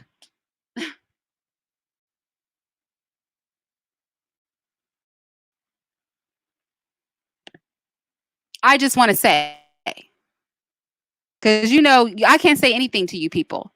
I could say a whole lot of stuff. There's a whole lot of stuff I want to say. I'm not going to say it because you guys, you want to believe them so badly. You're going to be like, oh, where are the sources? Where did this? Where that? It's like, come on, y'all. But since I know you guys won't believe me because you only believe white people, I went to white people and got their sources. I said, well, you know what? I know who these people, they believe white people. I will use white sources. See how I tricked you? I got you. Got you. Try to back out of that little corner I put you in. Ha, in your face. I used white people. Okay. I just went straight to white people sources because I knew you guys won't accept anything else. You need to hear them say it for themselves. I quoted Darwin's book. Go buy the book. It's called The Descent of Man. I gave you the titles to all the books these people wrote. Go read their books. Those are my sources. My sources are the books these people wrote. My sources are their own words. I gave you the names of all of the fathers of evolutionary theory. Why don't you guys go read their books? Get to know these races for yourself. Get to know them for yourself. Let's go back. For those of you who, because I don't want anybody to miss anything. Okay? Let's talk about the fathers of evolutionary theory so you guys can go buy their books and stop accusing me of lying on these people. Charles Darwin and Alfred Wallace. Feel free to read every book that they wrote. I would start with The Origin of Species for Charles Darwin, The Descent of Man, and The Voyage of the Beagle. Those are the 3 Darwin books that I would recommend. The Origin of Species, The Descent of Man, and The Voyage of the Beagle. Those pretty much lay out what Darwin thinks about evolution. Darwin believes evolution gives white people the right to go out and exterminate non-whites. He said it with no uncertain terms. He has said it on multiple occasions. He wrote it in several books. Like, I don't know what you guys want from me. This is what he said. I didn't say it.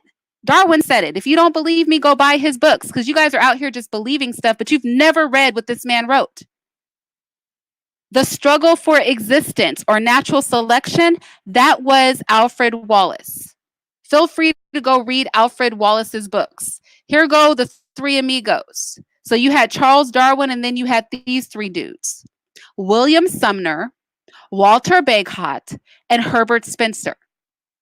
Feel free to read their books. You don't have to take my word for it. They're comfortable with telling you themselves. They don't give 2 fucks. These men were out here talking about killing lesser races and barbarians. I mean, that's all that they were about.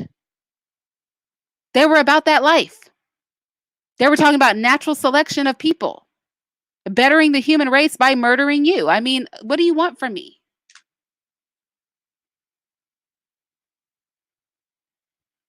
I don't know what you guys want from me right here.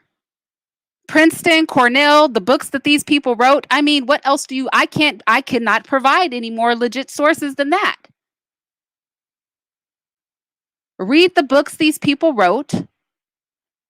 Feel free to vet the links that I put. Nobody is hiding what they, like, these people aren't afraid of you. They're not hiding. I didn't pull up some obscure stuff nobody ever knew about these people. I just pulled up some stuff you didn't bother to learn. I didn't make anything up. I don't have to make anything up. The truth is better than fiction. Okay? The truth of this evolution game is better than fiction. I brought up the Berlin Conference. Go research the Berlin Conference for yourself. Visit a library. I don't have to make this up. I brought up the Treaty of Tordesillas. Let me type it. The Treaty of Tordesillas. The Y is actually two L's because it's Spanish. Tor, T-O-R, de, D-E-S-I-L-L-A-S. Treaty of Tordesillas. That's when white people decided that they could conquer anything outside of Europe. I don't have to make this up. This is real history. I don't have to make anything up. But I know how you guys are. So, you know, I got my little funky sources. Don't worry. I know how you guys are. I know how y'all roll. So I got my little funky white sources together for you guys. I made sure I did it. God forbid I don't do it. Y'all won't believe me otherwise. Oh, wait, there was one more. Let me throw this out there for the source needers.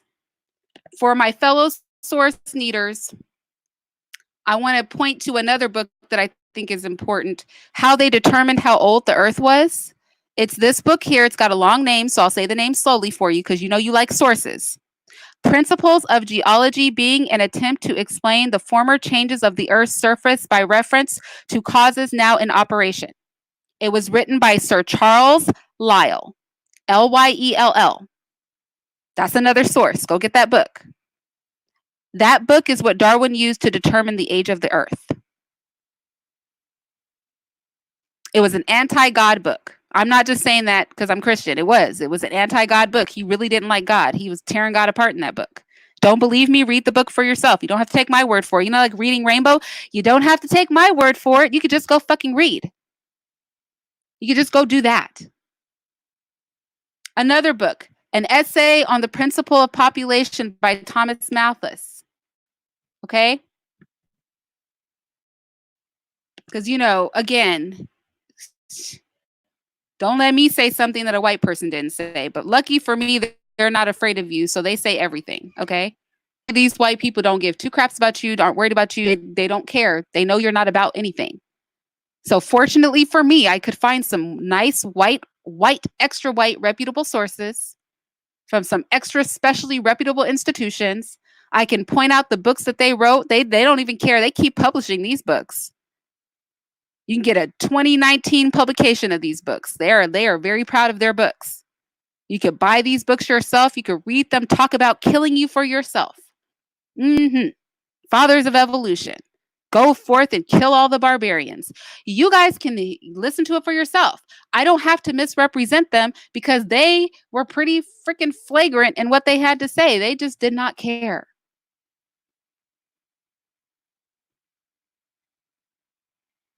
Okay, so that is my rant about sources. Because you guys know I never come on here without sources because I already know how you people are. I already know, not all of you, but I know how some of you guys are. You guys, it's not true. I need a source. Knowing damn well you're not even going to go read my sources, okay? You guys ask for sources you're not even going to vet. You're not about to buy those books. You're not about to read my sources. You know you're not going to. That's what gets on my nerves. It's like, I mean, you guys ask for shit you're not even going to utilize. All you want to do is try to call me out on sources so you can see if I don't have any. And then when I give them to you, you're not going to take the time. You know how much research and time it took for me to put this together solidly? It took me forever. I was on zero sleep trying to be legit, trying to be unpenetrable by doubters.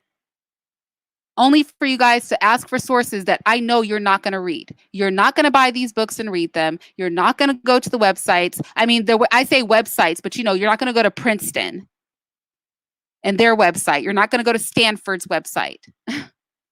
You're not going to buy the books. You're not going to do anything, which is unfortunate.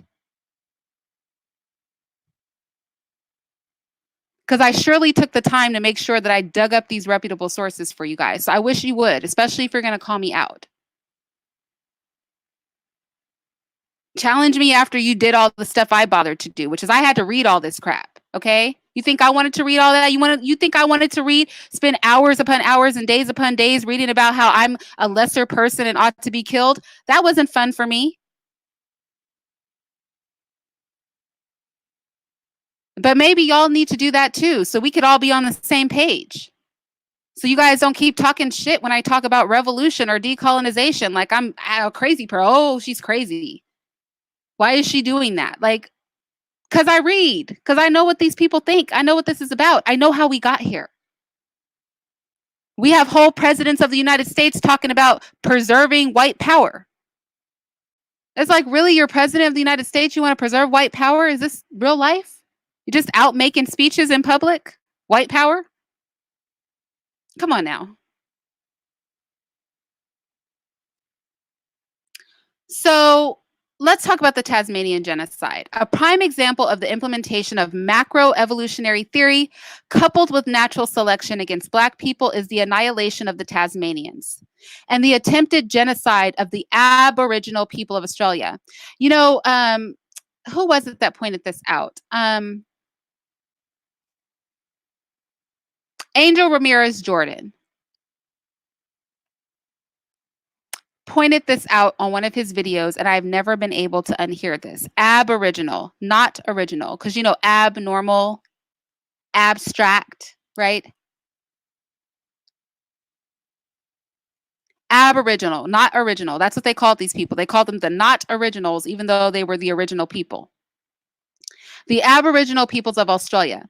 When whites first went to Tasmania, there were about 10,000 Tasmanians. The European settlers kidnapped the Tasmanian children and used them for servants. They raped their women and made them concubines.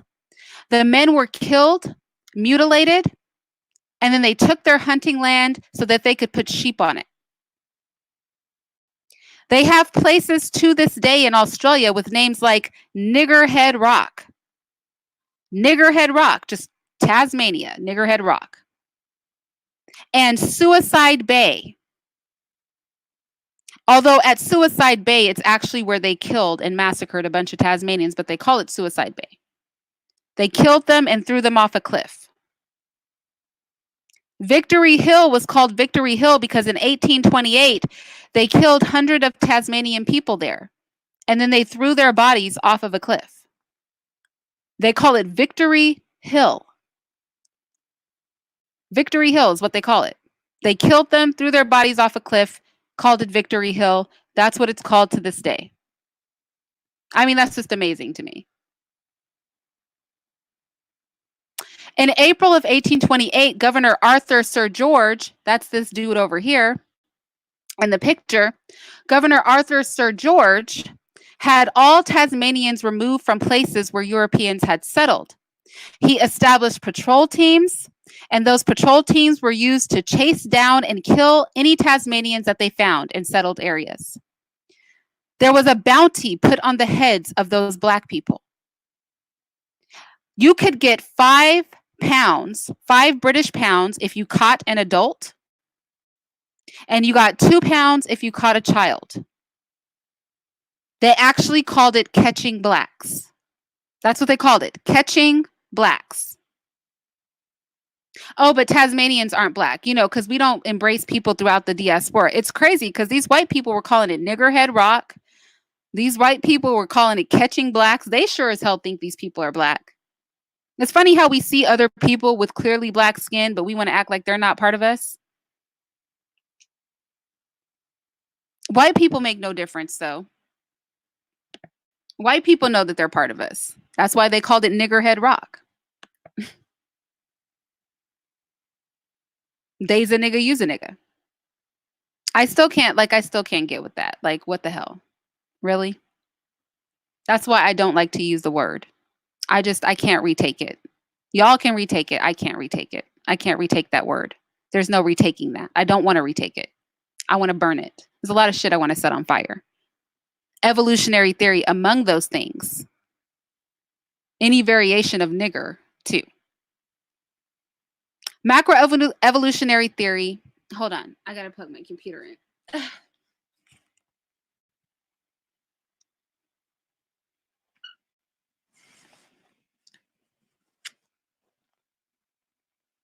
Okay. Macroevolutionary theory and natural selection's impact on Black peoples. Continuing, let's talk about Tasmania a little bit more. Because they were not done with Tasmania. So finally, a commission to set forth and create an official policy with regard to Tasmanians was made. The result of that commission was that Tasmanians were supposed to be caught and then sold into slavery. I'm not even kidding, y'all. So after the Berlin Conference, when white people decided to take over the world, they sent the British to Tasmania and they got together and they said, okay, we need to come up with a commission of what to do with these people. They said, okay, we're going to catch them and we're going to sell them into slavery. Like, that was literally their solution. That's what they did. It was this man over here, George Augustus Robinson. He got the job of sorting this thing out. So they use dogs or they set traps to catch the Tasmanians, just like you would in animals. Like, I'm going to get a dog, I'm going to set a trap, we're going to catch, catching blacks is what they called it. So in 1830, now mind you, this is all happening around the same time, right? Remember the timeline. Remember at the beginning of this, I was like, mind the timeline when all this stuff is going on. So in 1830, a missionary named George Augustus Robinson was put in charge of collecting all living Tasmanians. Listen to his job description. His name was George Augustus Robinson. I'm not making this up. His job description was that he was supposed to catch all the Tasmanians that were still alive. All the ones they didn't manage to kill, his job was to catch them. Y'all, you cannot make this up. This was this man's job. To catch whatever blacks we didn't manage to kill, we need you to find them and catch them. And then put them on an island. I promise you cannot make this up. He had to find, catch, and then transport them to an island. The island was called Flinders Island. Now, what is some real bullshit? And in my decolonized video, I talk about this woman. What I don't say in my decolonized video is what I'm about to tell you right now. And I didn't do that in my decolonized video because I wanted to talk about unification of Blackness. I didn't want to talk about Truganini's traitorous behavior. So you had a Tasmanian woman. She ended up being the last Tasmanian alive. She was the last one of them to die. Her name was Truganini. George Robinson, he got Truganini to help him catch the other Tasmanian people. I'm not even kidding. And the way he did it is he convinced her that it was better for her to help him catch them. Now, mind you, these people are currently trying to take over the world. So you can't trust anything that they're saying, but she doesn't know this. So we'll give her some slack. But he goes to Truganini. He's like, look, help me catch the other Tasmanian people because it's going to be better for me to catch them and take them to this island than if these other people catch them. Because y'all are going to go one way or the other. He tells Truganini this. So Truganini goes, sure, let me help you catch him. I'll help you catch the other Tasmanians. And so they set about to just start catching Tasmanian people. They're just all about that life.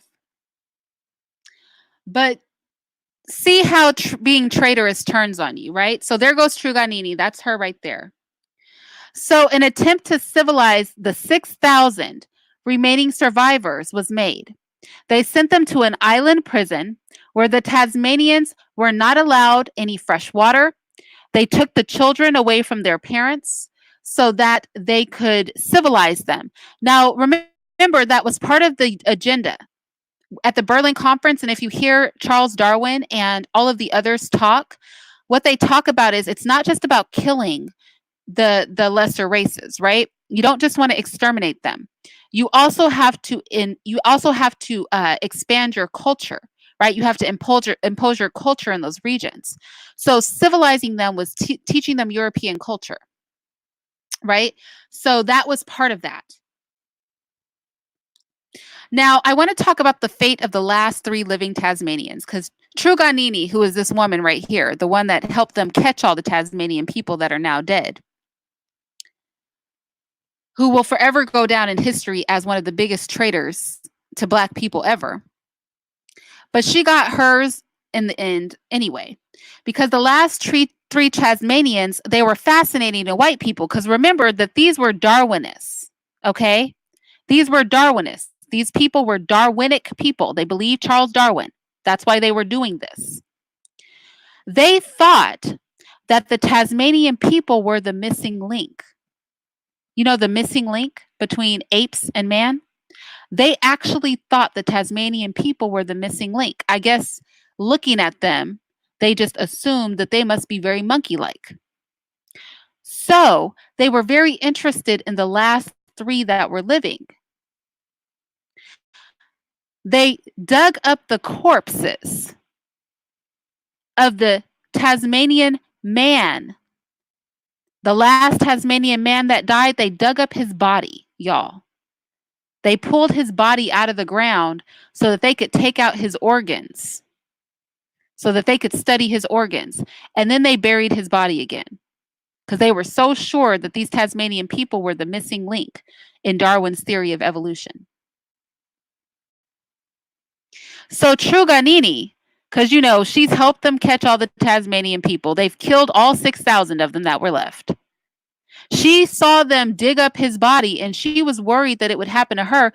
So she went, because she had helped these white people. She was like, can you guys just throw me in the ocean? Can you just burn my body and throw my ashes in the ocean?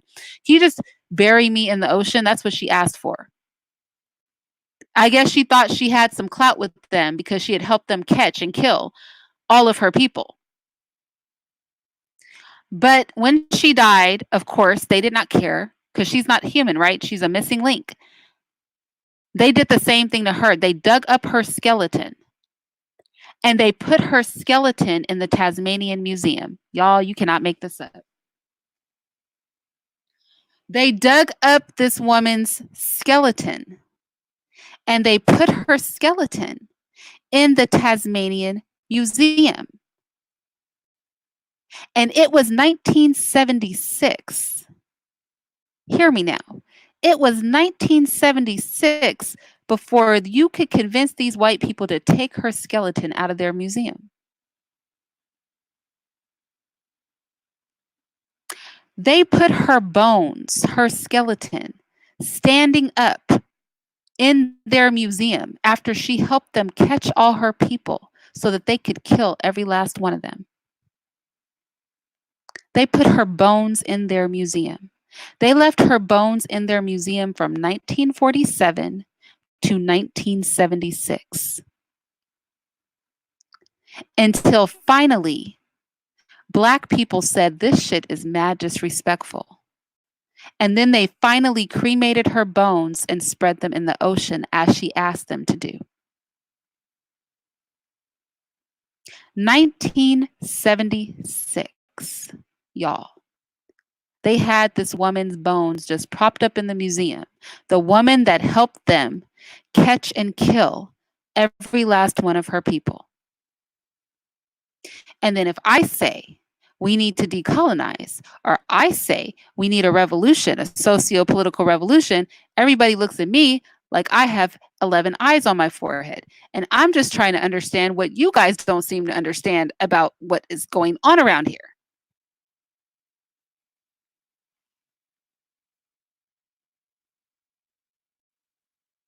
I'm just trying to understand. Because you think siding with them is going to help you. Well, learn a lesson from Truganini. Just because you believe in their cause and you believe what they say, it's not going to help you in the end. They exhumed her bones and put them in a museum.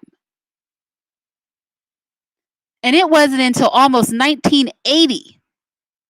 It wasn't until almost 1980. It wasn't almost until 1980 that they finally took this woman's bones out of the museum. And they only did, wait, but let's wait. Let me back it up. Hold up. Wait, let me back it up.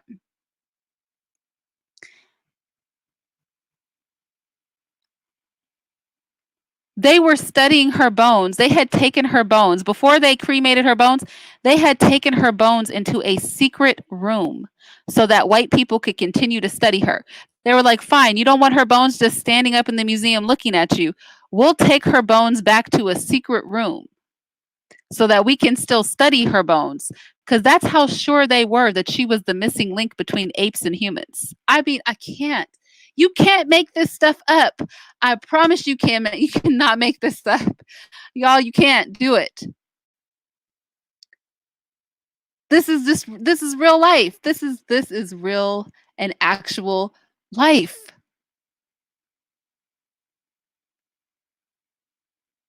Oh, I could go on, but I'm not going to. Let me stop sharing.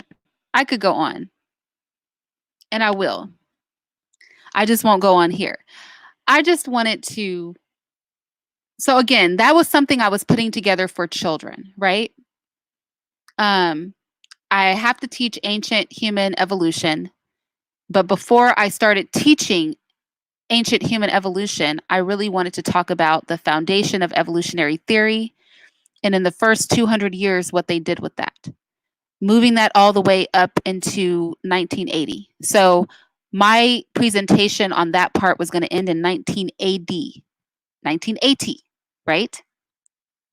That's very recent history, where evolutionary theory was used to dehumanize non-white people. And as I was going through that, I recognized that there are a lot of people who do not know this history. Oh, thank you, Mr. Muhammad. There are a lot of people, that is Mr. Muhammad, isn't it? Yeah, I'm pretty sure. There are a lot of people who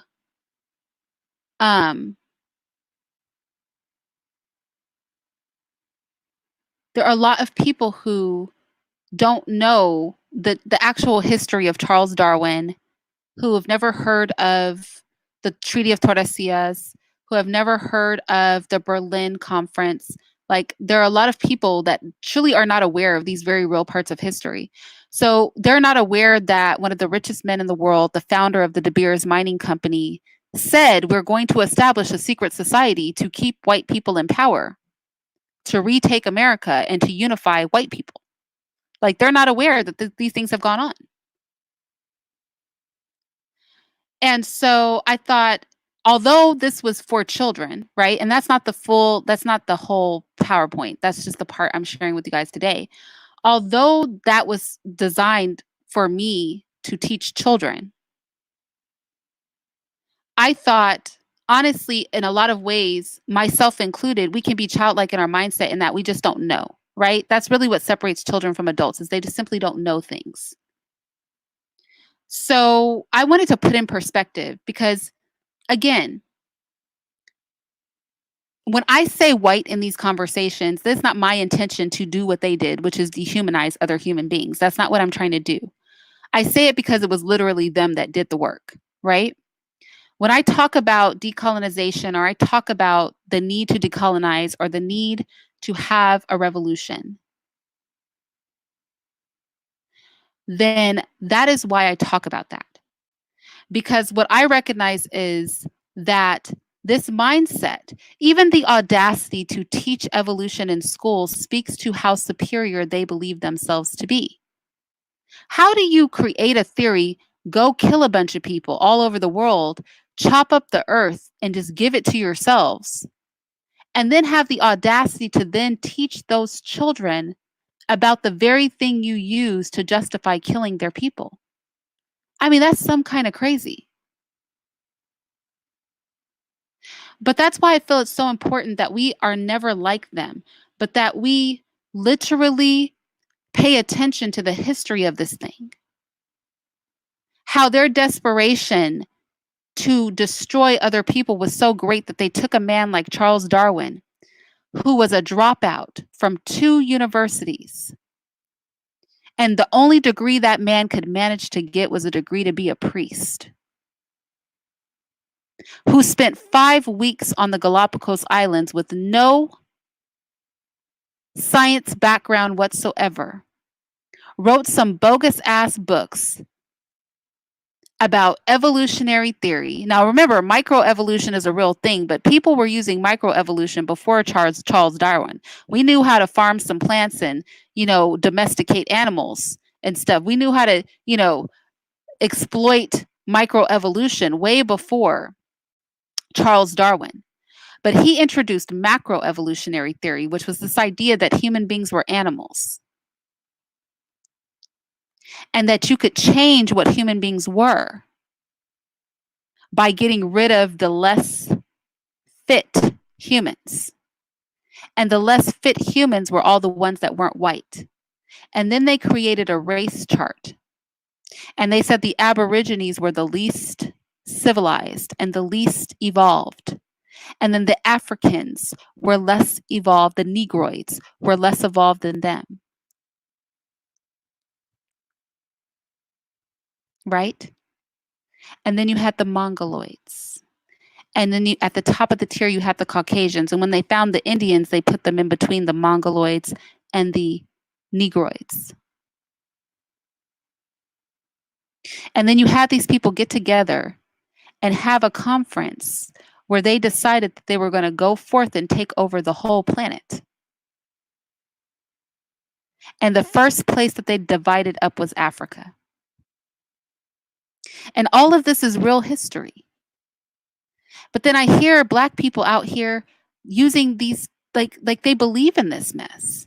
And I mean, I don't blame you for believing it because they teach it in school, right? And school is heavy indoctrination. And that's why I really appreciate the work that Q-Butter is doing, right? Because this is the part of the evolution story nobody's going to talk about in regular school. When they teach world history, they're not talking about this. Or if they do, they whitewash it. Right? They'll talk about Cecil Rhodes, but they won't tell you that he wanted to establish a secret society. I mean, he's the one that wrote it down and he's the one that said it.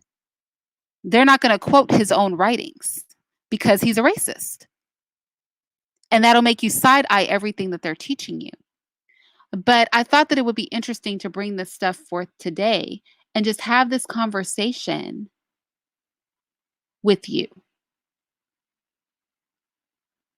And also kind of try to put into perspective why I talk about decolonization and revolution so much, right? Because that's a process, right? It's a mental sort of decolonization and revolution, but it's also a revolution of culture and policy, and one that does not include mimicking the very arguments and talking points that they use to take over the world. I really don't like to hear Black people sound like these white people. That is their whole problem. This idea that they somehow are more evolved or better than, are in a position to kill off every other kind of person. That is a problem. That is what makes them toxic and evil. So just in this pursuit of revolution, in this pursuit of gaining knowledge, in this pursuit of decolonization, just really checking ourselves that we never start to sound like these nutcases that will go forth and do something like kill 10 million people in 20 years. Or go forth and kill every single Tasmanian alive. And again, I could, this PowerPoint, I could have touched on I could have touched on the Andaman Islands. Those are people that just got killed within the past 40 years. Whole groups of Black people dead by the same group of white people that have been doing it this whole time. I mean, this presentation could have been so long, but I just wanted to just give an example of the root of this thing and how and when white people decided to take over the earth, because there is a when, right? It was in the 1800s that they decided, you know what, we're going to take over the whole world. And they honestly and truly think that they are doing this for the betterment of humanity. Now, the average white person probably knows about as much as this thing as you know. But all of these wealthy white people, they know exactly what they're doing. All of these politicians, they know what they're doing. They're not stupid. All of these world leaders, they know what's up. Because it was them that got together to make this blueprint of global racial annihilation, of global conquest. And that's just some stuff to marinate on. Like I said, I will be putting my sources in the description box. I encourage you guys to actually utilize the sources, okay? Especially those of you who are always asking me for sources. I encourage you guys to actually, because I put them there for a reason, you know? I put them there with the hope that somebody will actually take the time to buy the books or take the time to vet the sources, especially if you don't believe me or you think I'm wrong.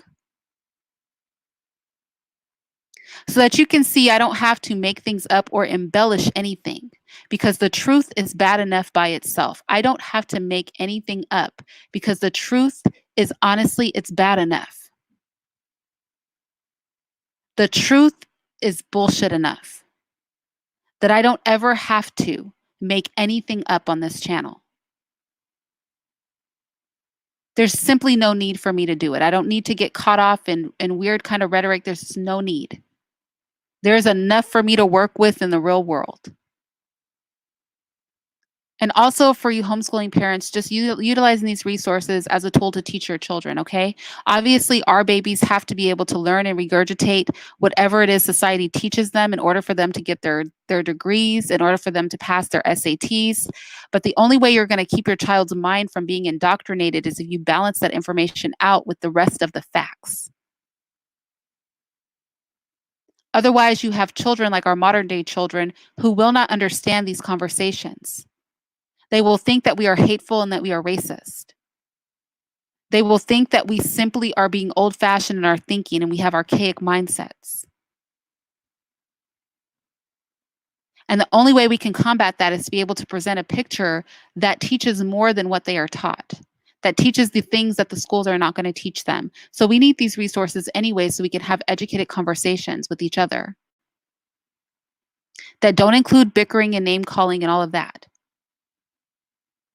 but that include intellectual dialogue where we really peel this thing apart and understand that it's not simply because they have white skin that we don't like them. It's not simply because of antebellum slavery that we don't like them. It's not simply because, it's not about hating white people that we want to undo this thing. We want to undo this thing because it's been faulty from the beginning. And the blueprint with which they have managed to spread the European empire, the Anglo-Saxon race, as they called it, throughout the earth, is wicked as hell. We need to unify as Black people because we are for sure and guaranteed, I promise you, we are on the same side of this coin of their desire to dominate. So there's no need for us to be separated and there's no need for us to make divisions. I'm not saying we have to erase our individual history. I am saying that without unification, we will not be able to deal with this thing and believe that they are unified and believe that they had a plan and they have a plan for you and I. And we will either succumb to that plan or we will push back against it. And I think that's kind of where it all stands. So with that said, I don't know what you mean by teach hate, but I don't teach hate, even though there's a time to hate. Let me keep it real. Hate is not a bad thing. There's an appropriate time for hate.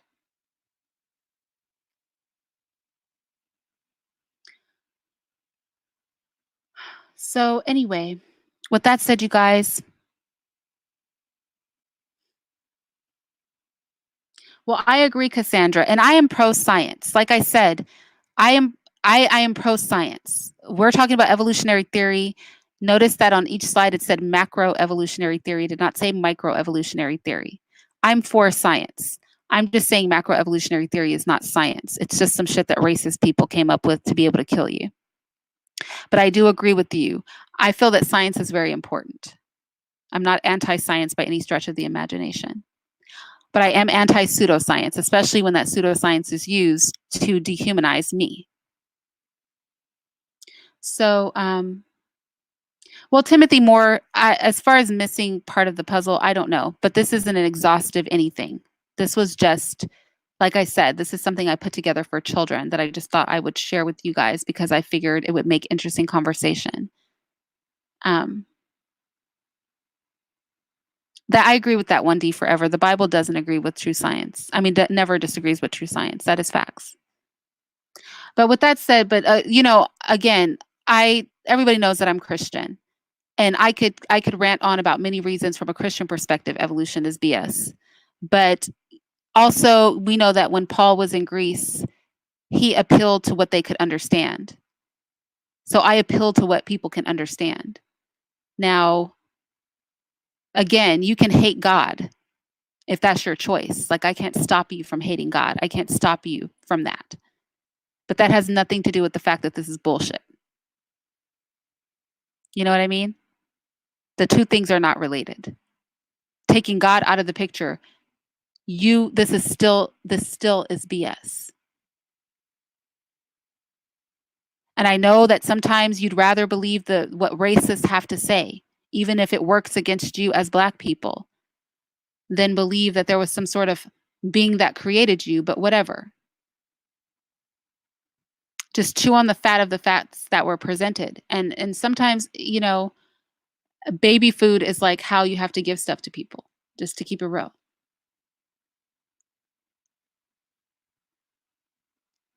So anyway, with that said,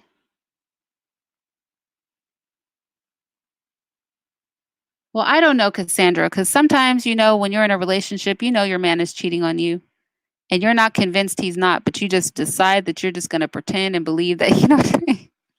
Cassandra, sometimes we could choose to believe, so we can know something's a lie. We just choose to go along with it because the alternative is not something we want to believe, I guess is my point. So that is possible sometime. We all know some people that they know that's not the truth, but they just can't face the truth. So they would just rather bury their head in I'm just going to believe the bullshit. I'm just act like I don't see it. Nothing to see here. But with that said, yeah, I will talk to you guys later. Okay. Bye-bye.